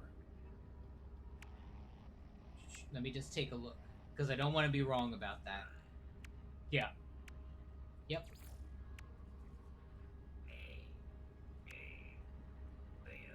Yeah. Because Phase 4 reward is the Deadeye Cannon for your Corvette. Yes. So you'll see in that final 5th phase, there's called an optional milestone. This is the one that's going to be a community goal. And once we reach that community goal, everybody can go and claim the Mecha Pet. So it's a really cool initiative to get the entire community involved. And they've done this with, actually, I'll show you. This was something that they did for the Iron Vulture, which looks an awful like the Slave One, the Mandalorian ship. Um, it was one that they did for the Construct Egg, that was a pet. The Utopia. No, no. Was it the Utopia Speeder? No.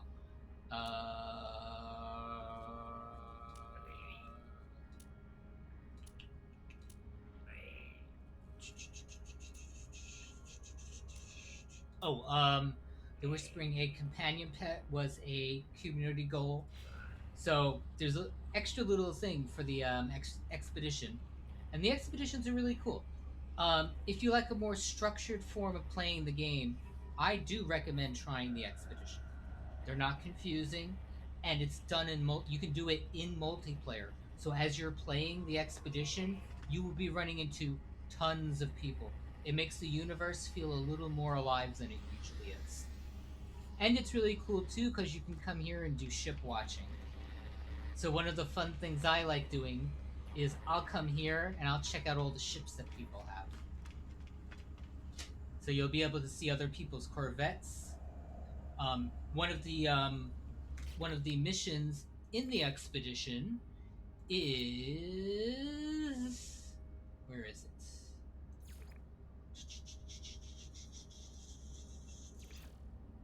Oh, this one.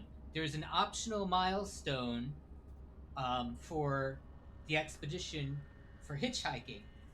So they want you to go on somebody's ship for 10 light years. So you can go do that either at a space station or here at the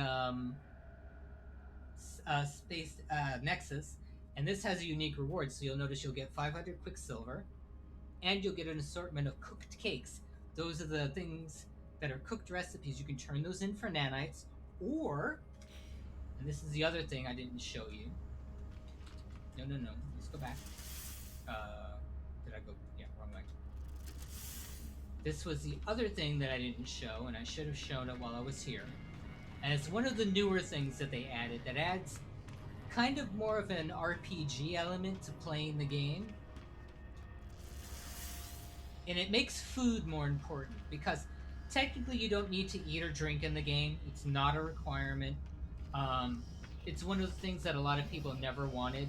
It kind of bogs down a lot of survival games.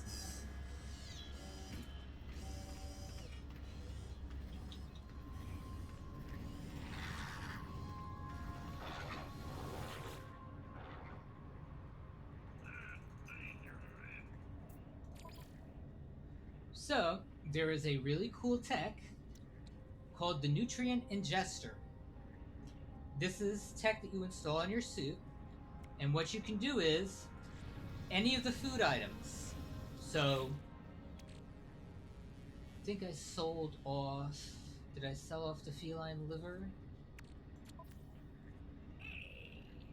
Yes, I did. So, when you kill creatures, when you do fishing, not only will you get mordite, but you also get resources, cooking resources, and food resources.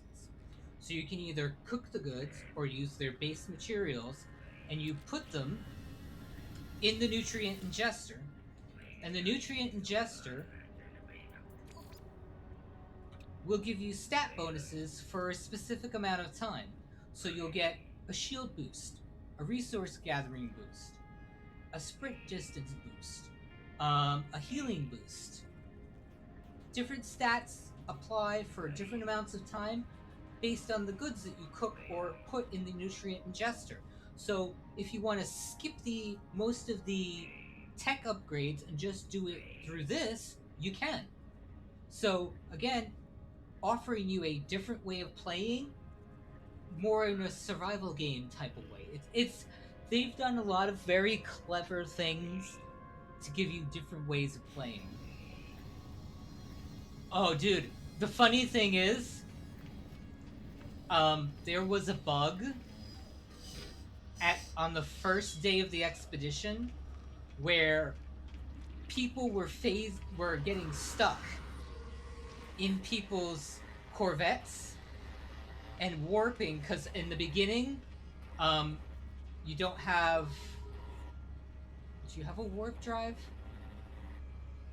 Oh no, there is the warp drive on your Corvette is broken. So if you go to your if you went to the space station, the Corvettes were overlapping. So I ended up in somebody's freighter, Corvette, with a fixed warp drive. They did the first solar system warp drive, and I was in the solar system, the new solar system, in their ship, and I had to get out of their ship and summon my Corvette to get back. It was disorienting at first because I was like, wait, why am I warping? I don't have a warp drive on my Corvette. I'm not doing this. It was so weird. But it auto completed that milestone for me, so it was kind of funny. It was weird. It was a weird bug that they fixed like right away because they knew it was very disorienting for new people. And that's the cool. Corvettes are gonna open up so much gameplay for people because like one of the fun things that I liked about Star Citizen, which is one of the only other games that has ship interiors, was there was stowaway gameplay, kind of like Sea of Thieves, where you could hide on somebody's ship and kill them and steal their ship, which was fun. You can't do that here, but you can stow away on somebody's ship, and it's kind of cool because the only limitation on this is your progression in the game. So as of right now, this is a warning to anybody that hasn't played or doesn't know this. Based on how much warp drive tech you've learned, That's as far as you can travel in somebody else's Corvette. So let's say I've only learned the Indium drive, which only allows me to go to blue stars. Well, let's say the person's Corvette that you're on warps to a red star, you'll get kicked out of their Corvette. I don't know. I thought I saw a patch note that said this was addressed, but it might not be. I have not tested it. So this might still be an issue. So just be warned that that might be a problem. It's not a problem in the expedition right now, but if you're playing with a group of friends, just I would try it because I haven't tried it yet.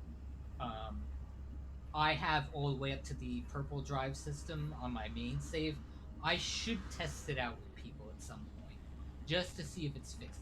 Because there was a patch note that addressed people being kicked out of your Corvette when you're warping or pulse driving. I wasn't sure which one it was.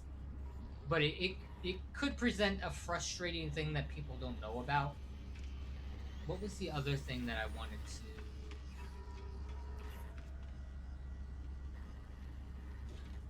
Oh, for people that don't know, there is a whole new exosuit that you get that comes in parts for your customization. So when you come back here and you go to the appearance modifier, all of the armor that you're going to get, including the helmet, the backpack, the shoulder paddlons, the chest, the body, all of that will show up here. You can do style sets for your character. So let's say you like different races. You can do 3 different saves for them. So you make a custom outfit, you like what you have, before you back out, save it as a custom one so you can switch between them. When you get kicked out, what happened to me? I was I think I was teleported back to the space station, if I remember right. Yeah, I was teleported back to my point of origin, if I remember right. It's just really jarring for people that are not expecting it and they think that maybe it's a bug.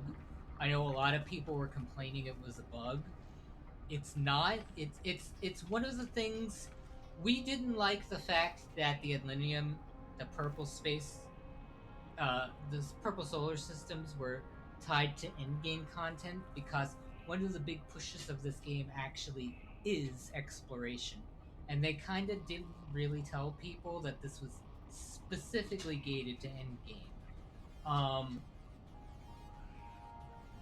I believe you can gift crafted Adlinium drives to people. I haven't tested that, but I think that's still gated directly to the endgame content. I understand why they did it because I'm currently wearing the autophage customizations, so that's a whole endgame system of new types of ships, new types of customizations, a specific set of missions that only the autophage give you, and they give you a specific reward called motes. Motes are what you turn in for the unique customizations and the settlement charts to get to autophage settlements. So there's a unique gameplay loop there that they put a lot of work in, so I kind of understand them making it end game content, but it's one of the things like we don't like when exploration is gated off from players because different players want to engage only so much in this game. Like some people don't like having to do a push to what they consider end game here. So it was something we didn't like. It's not hard to get to. Believe it or not, the main quest actually puts you through the quest line to actually get to the end game. So it's not hard. It's something that you literally do as you play the game. So I mean, we complained about it, but it wasn't a deal breaker. It didn't make end game something hard to get or elusive to new people. It just it probably frustrated people that wanted to jump in right away and get to those purple star systems, but the outrage kind of went away pretty fast. It's not something to get super upset about. Oh, and actually, I think I can show it on the map when I'm out there. And actually, maybe I'll go to one while I'm out there. Let me go back to my ship.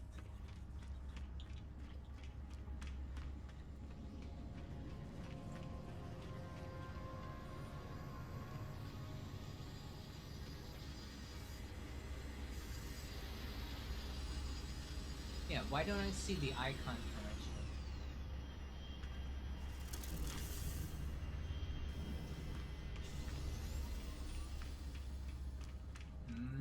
No, that's not mine. My bad.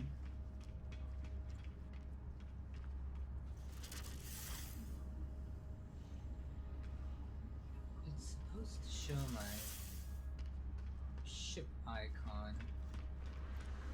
That is not mine either. Where did I park?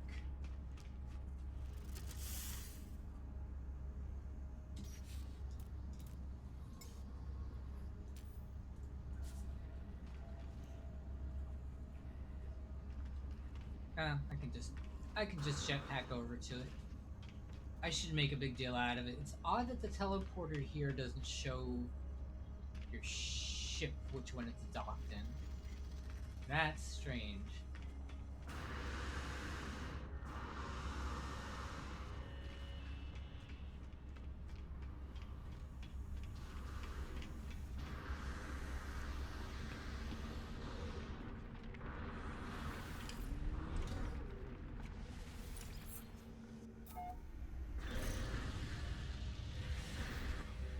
Oh, no problem. If you give me just a quick second, I want to show you something before I go. I think I have it unlocked.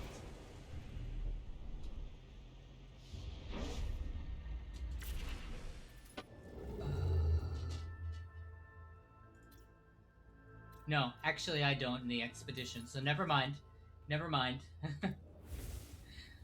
Enjoy your rest. It was really cool talking to you again, and I love that you're enjoying the game.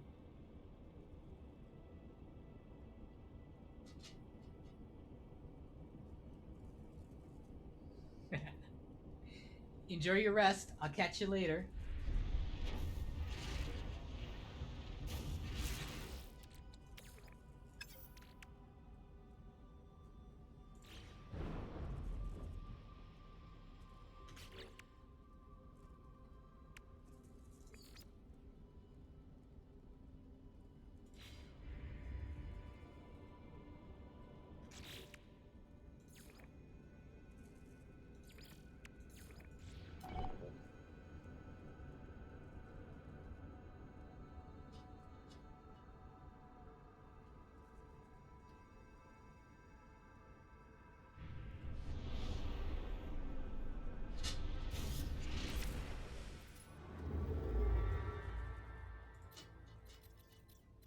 Oh, I still have 2 more warps to do.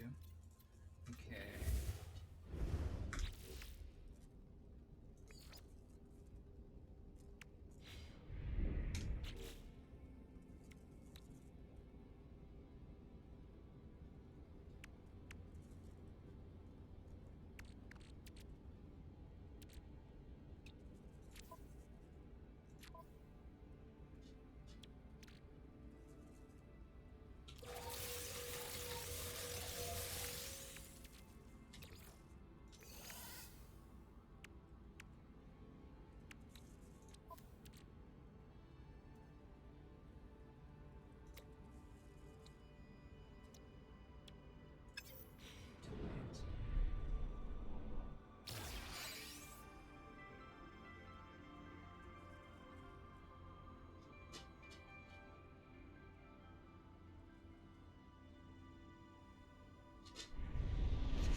this is definitely something they need to fix. The ship not registering the reticle for the scant planets.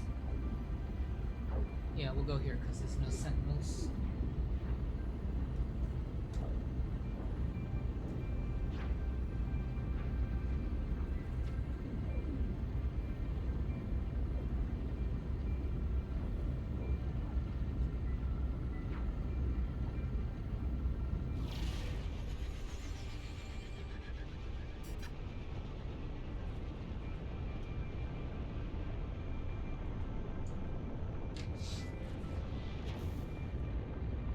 This is actually a nice snowy planet.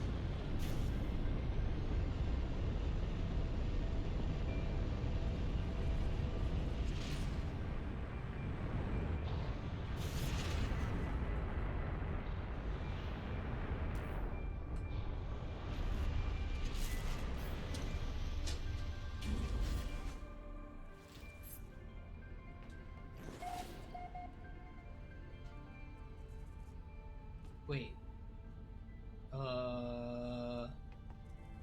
Oh, that's a fun bug. Wait. No, I screwed up. Where are my planners? Yeah, these should not... Wait, what the hell? Oh, that's a neat bug.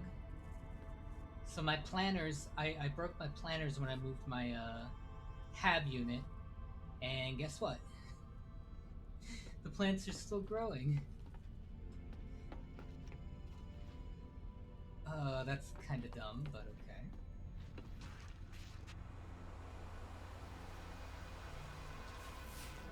I need oxygen.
Oh, it's in the...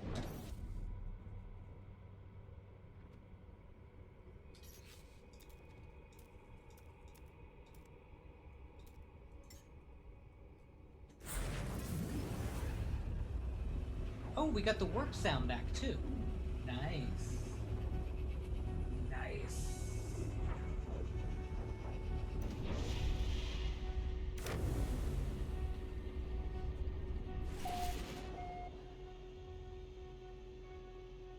Where did that put me though?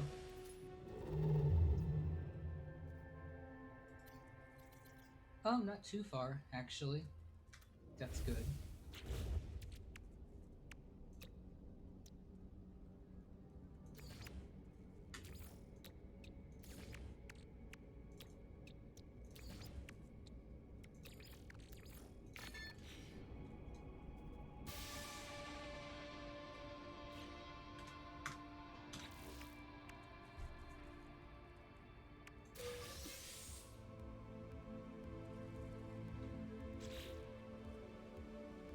love that I'm getting all of these parts. It's gonna be great to take them back to the main save. And we got the Deadeye Cannon, nice.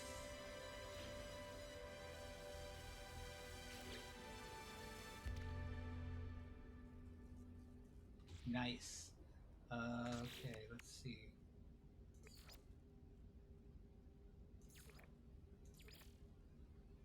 So we need to get there, a reactor. Alright, so let's get to the 5th station.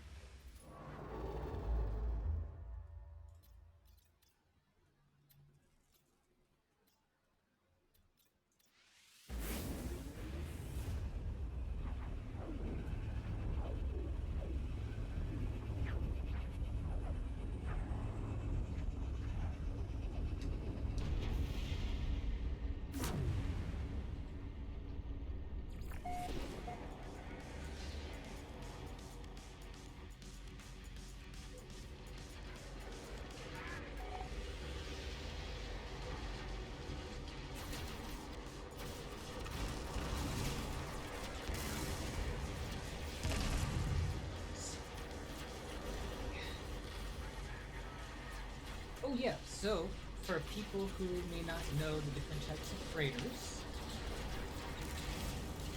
this here is what's called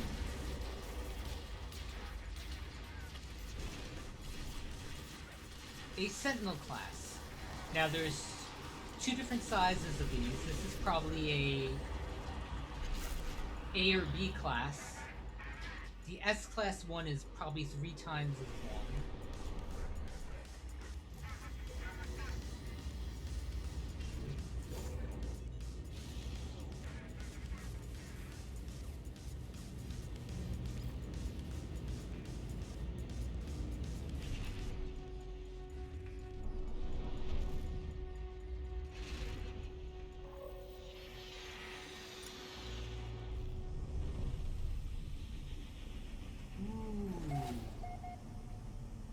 Coloring in here is nice.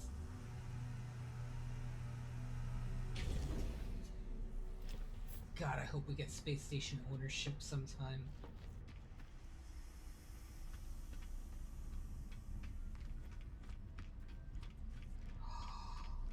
Oh.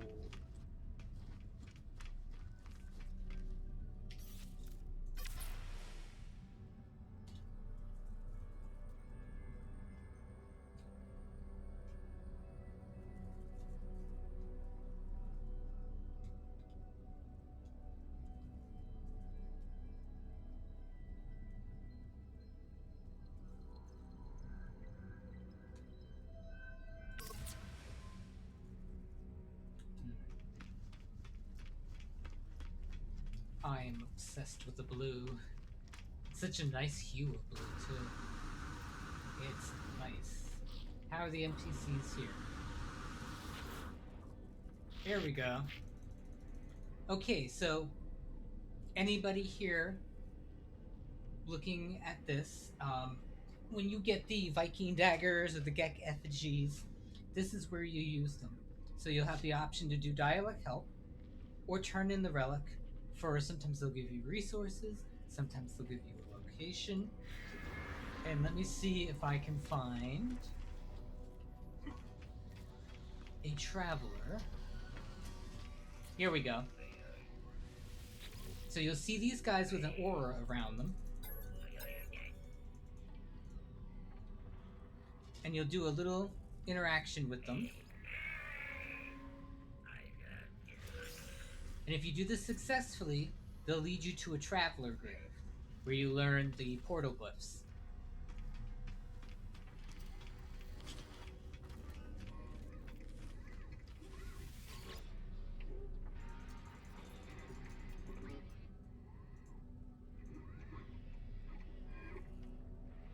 Oh, I'm not at the 5th one.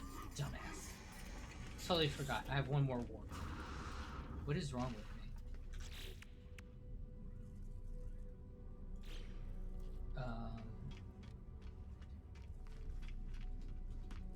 Brain dead. Brain dead.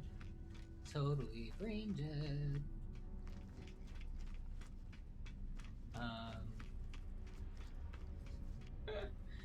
Can't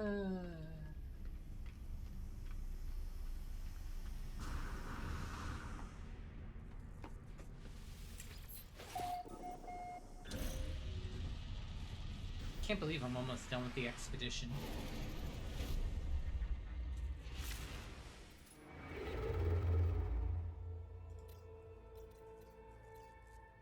What do you mean? Seriously?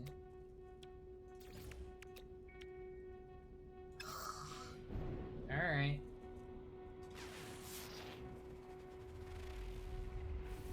Bountiful planet.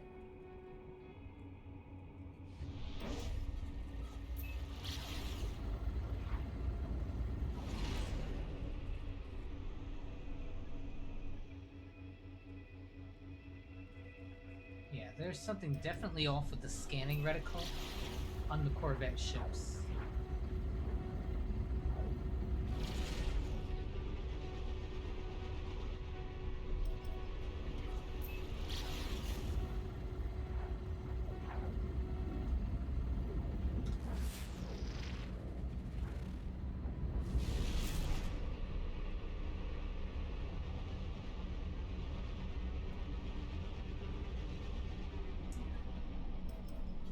I wonder if they plan on making it upgradable tech.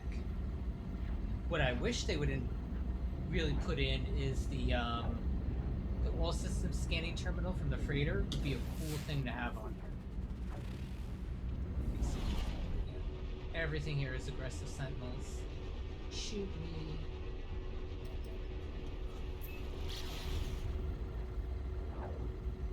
Let's see what the moon is.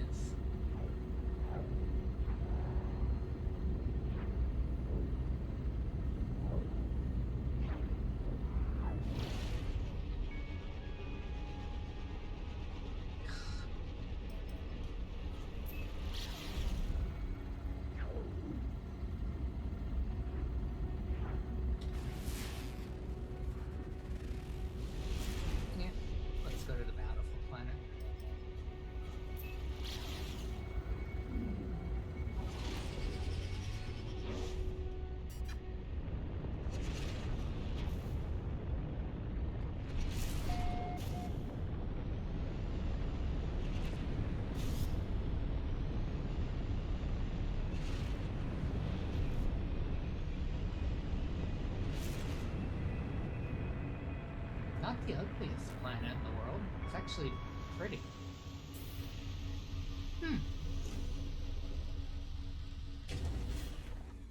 Big plus is the blue skies.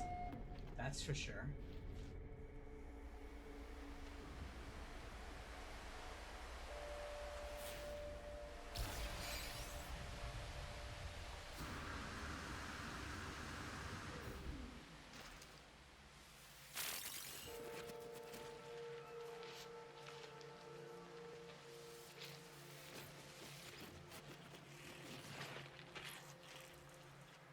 This planet's actually pretty.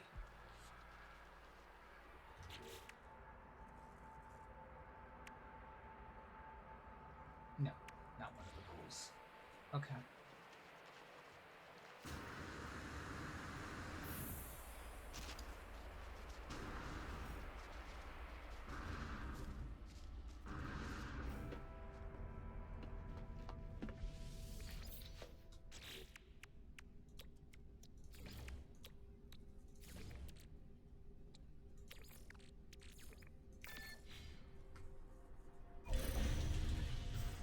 What a shame. Bye, pretty planet. I'll be right back. I need to use the gentleman's room. Oh, shit. Yeah. Your headphones are plugged in, dummy. Let's ruin another cord. I will return.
Alrighty. One more work, guys. I'm almost done. This is crazy.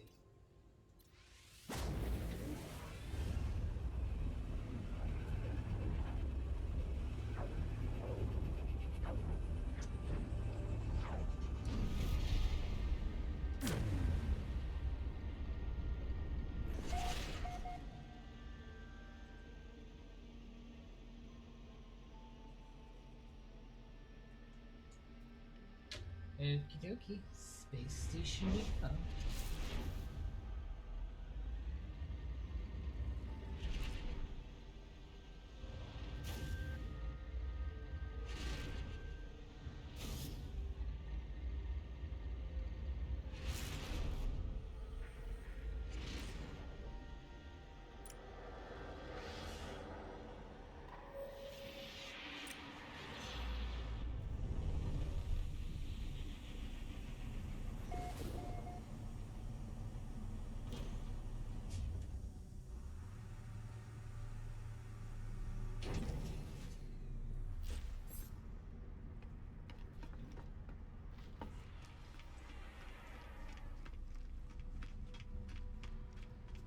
This is a weird colored station.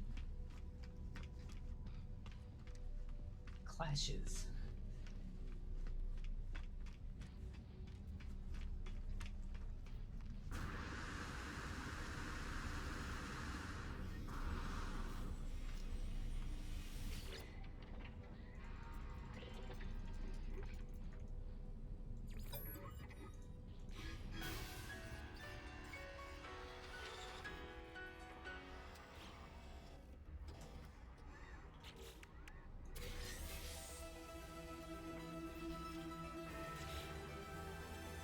Nice.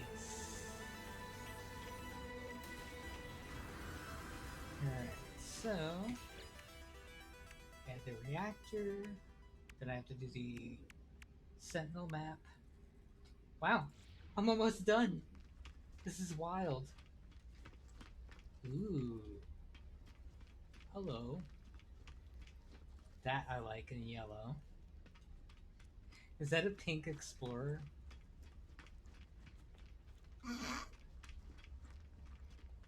Oh, it could technically be considered magenta.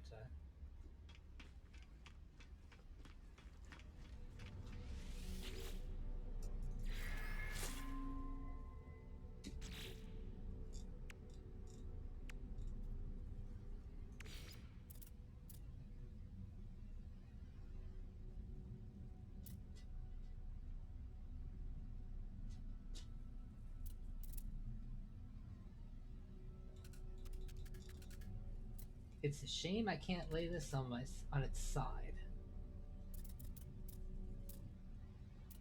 And it's odd that it attaches there. Will it attach underneath? Okay.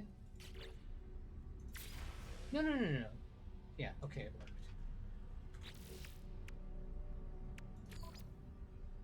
Oh, I need one more? Oops, wrong terminal.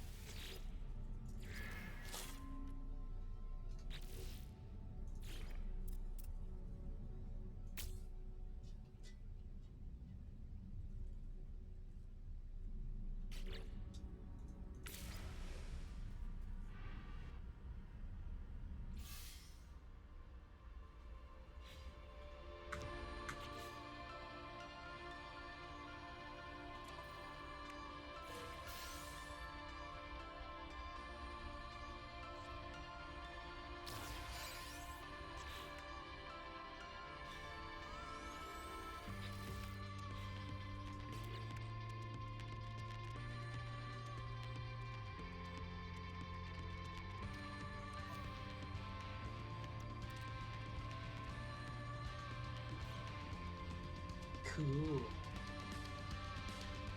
Alright. So I believe I have the... Yep. One more thing to do, guys. Oh.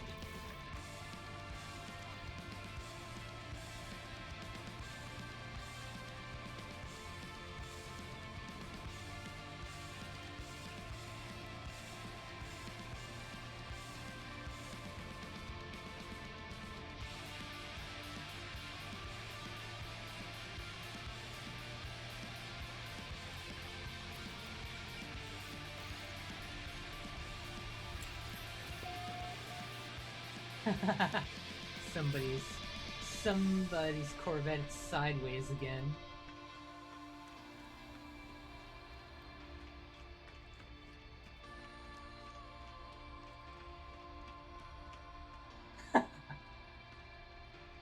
It's hilarious.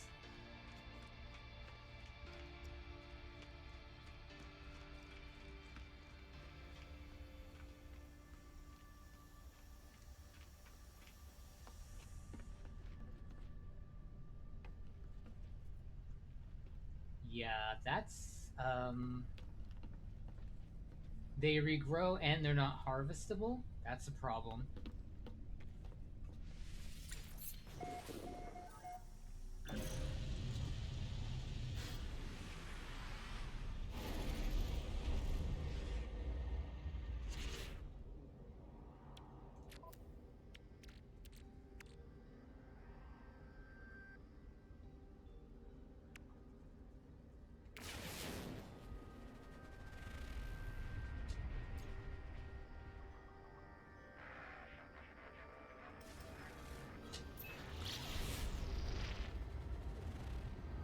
Oh, good, it's on a decent planet.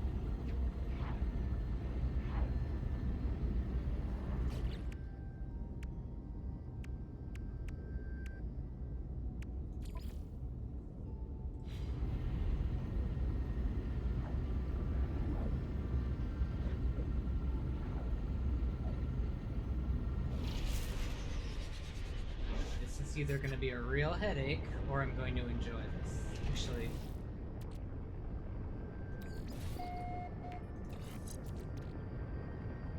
that'll help.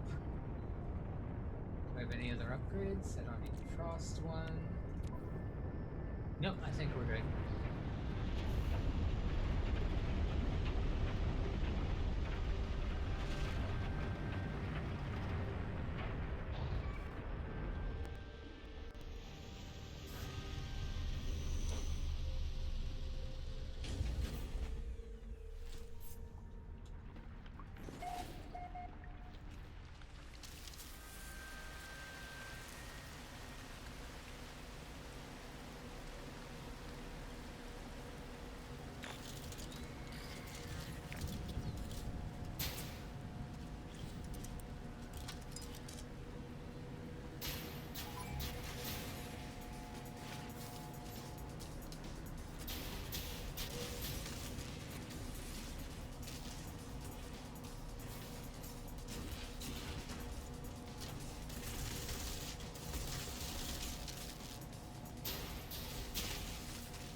Oh boy.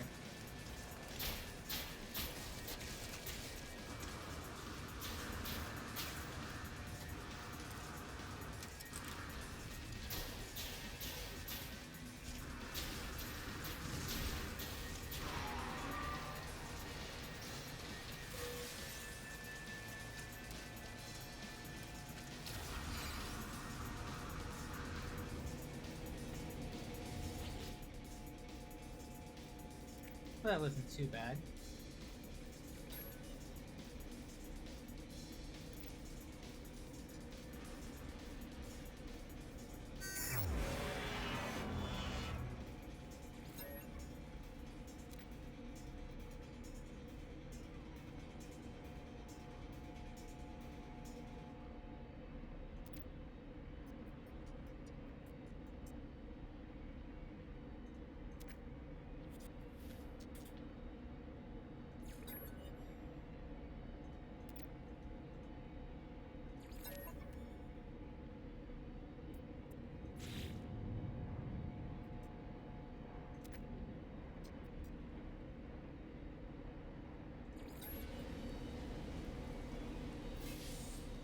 Nice. Okay, that wasn't hard at all.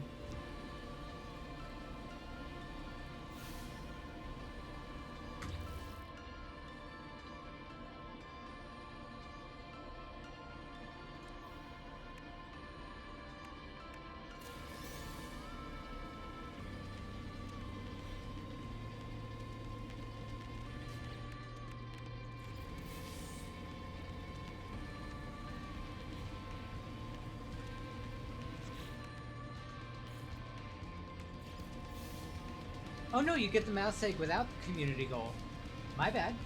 Nice. Alright. Let's get everything out of my inventory. I don't care about the cakes.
Alright.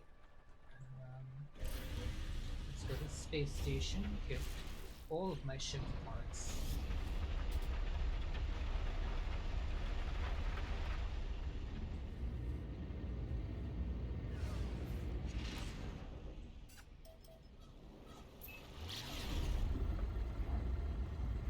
That was actually very streamlined and simple.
Wait. Oh, do I have to scrap it?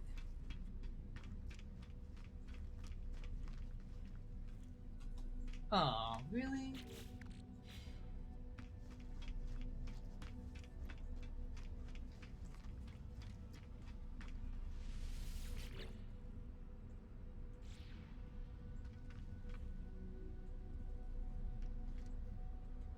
Oh wait, can I take everything but the landing gear? Wait.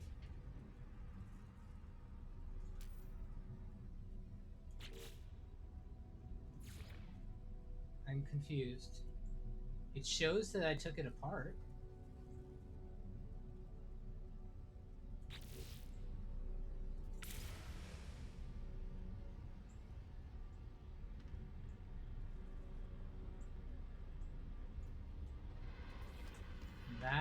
strange.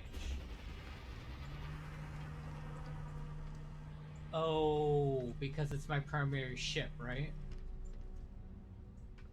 Alright, how much money do I have?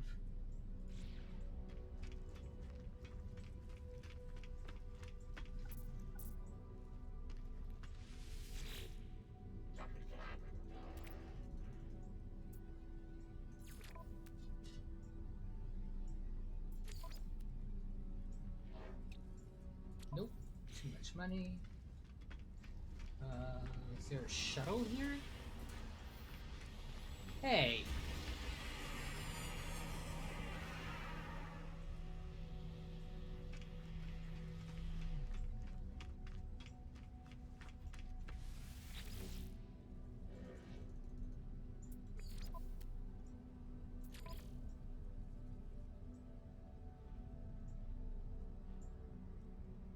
Wait, why can't I purchase a new starship?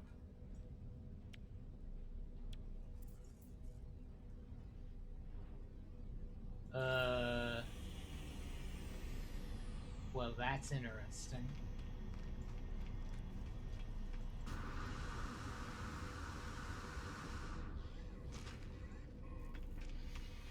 Just out of curiosity.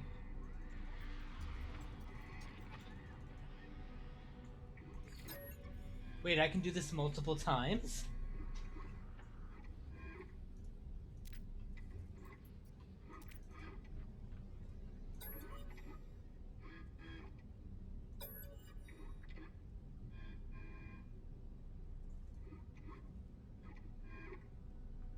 Wait, what's this?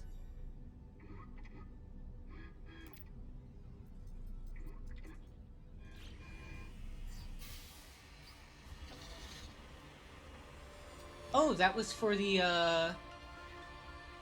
wait, is that the optional milestone?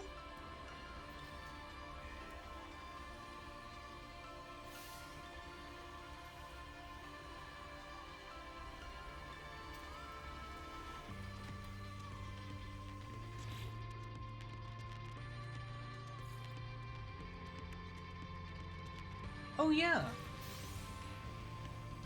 Nice. Okay.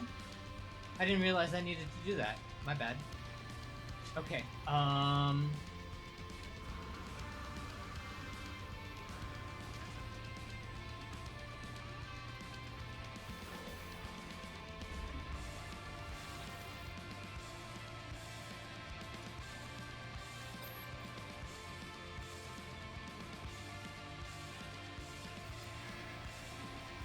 that's not a big deal. I can get the other parts just from gameplay. I mean, it's nice I have the ones that I have now. But,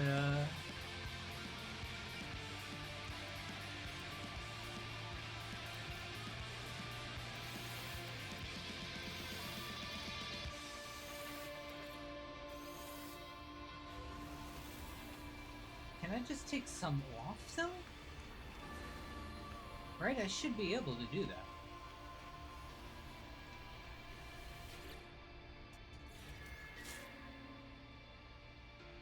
Why is it not showing? Let me try something. Let me set a save point.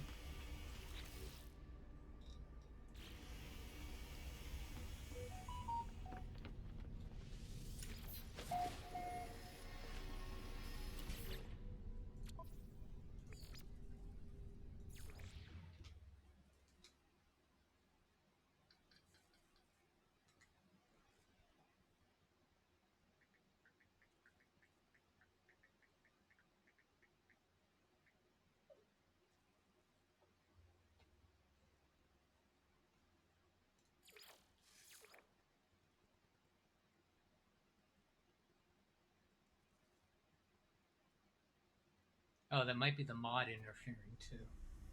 I didn't even think of that.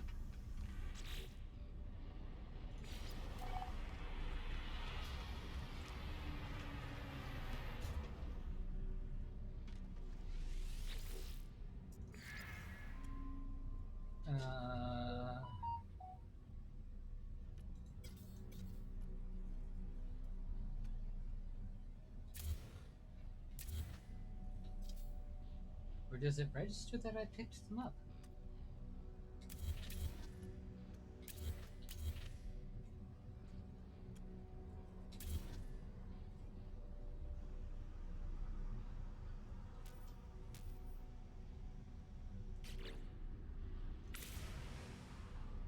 Hmm. Nah, whatever. Not a huge deal.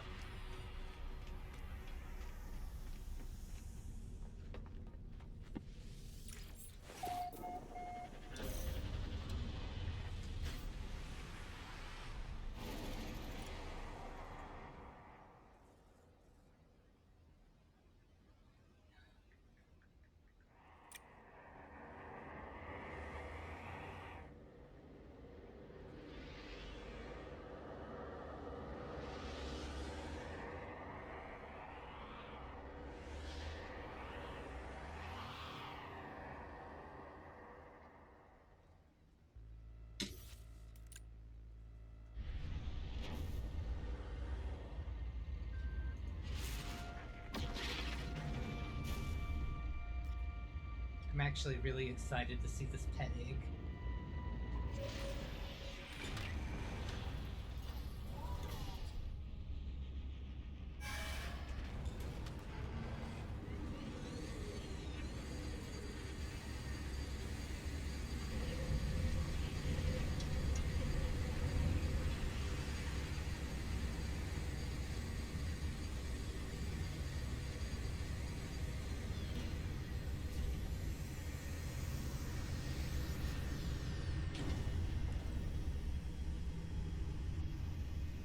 Alrighty.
It's actually kind of cool.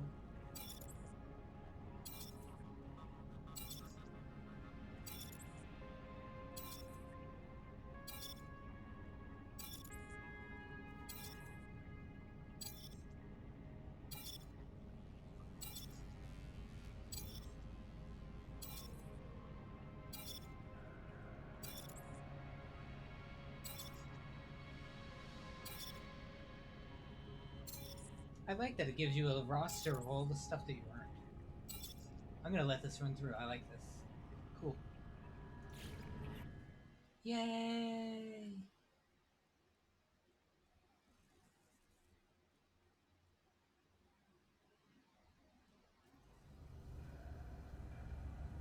Alrighty. Let's get out of here.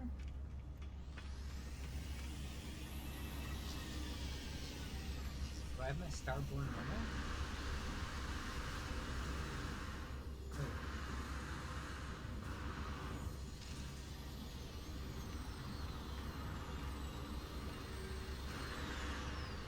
Oh, that's not my ship. Which ship is my ship?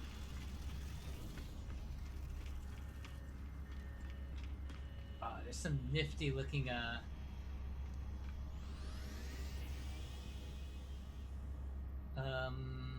oh, my Utopia speeder, I forgot. Yep, I got all my parts. Nice. Alright, let's get out of here. Oh wait, no. Let's claim the egg. I think I'll take the egg out on my freighter.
Can I not do it on my freighter?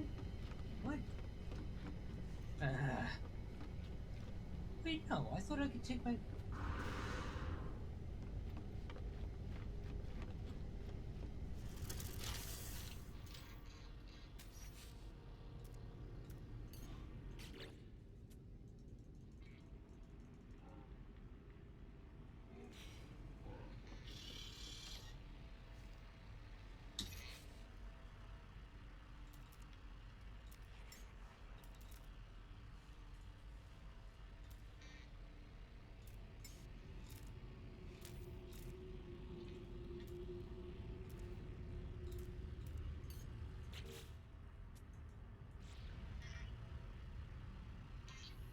Great, I have to do it on a planet?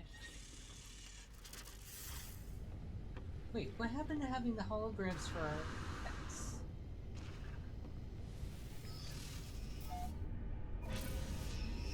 Now I'm confused.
Okay, that is adorable.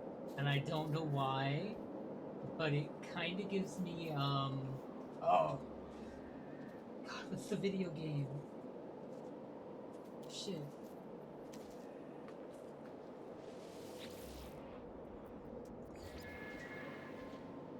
And it has a decent ride, too. He's slow. Oh, no. He's not bad.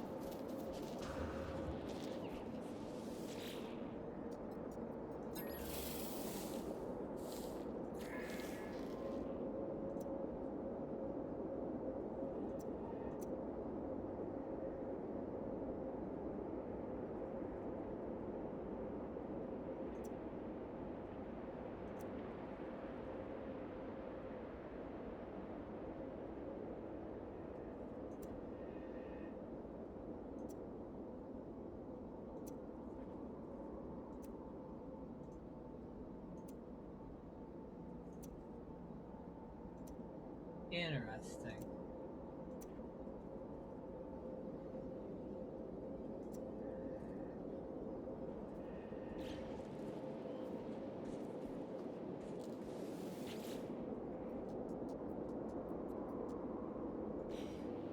I like...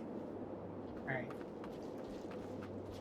I'm going to log off for a little bit.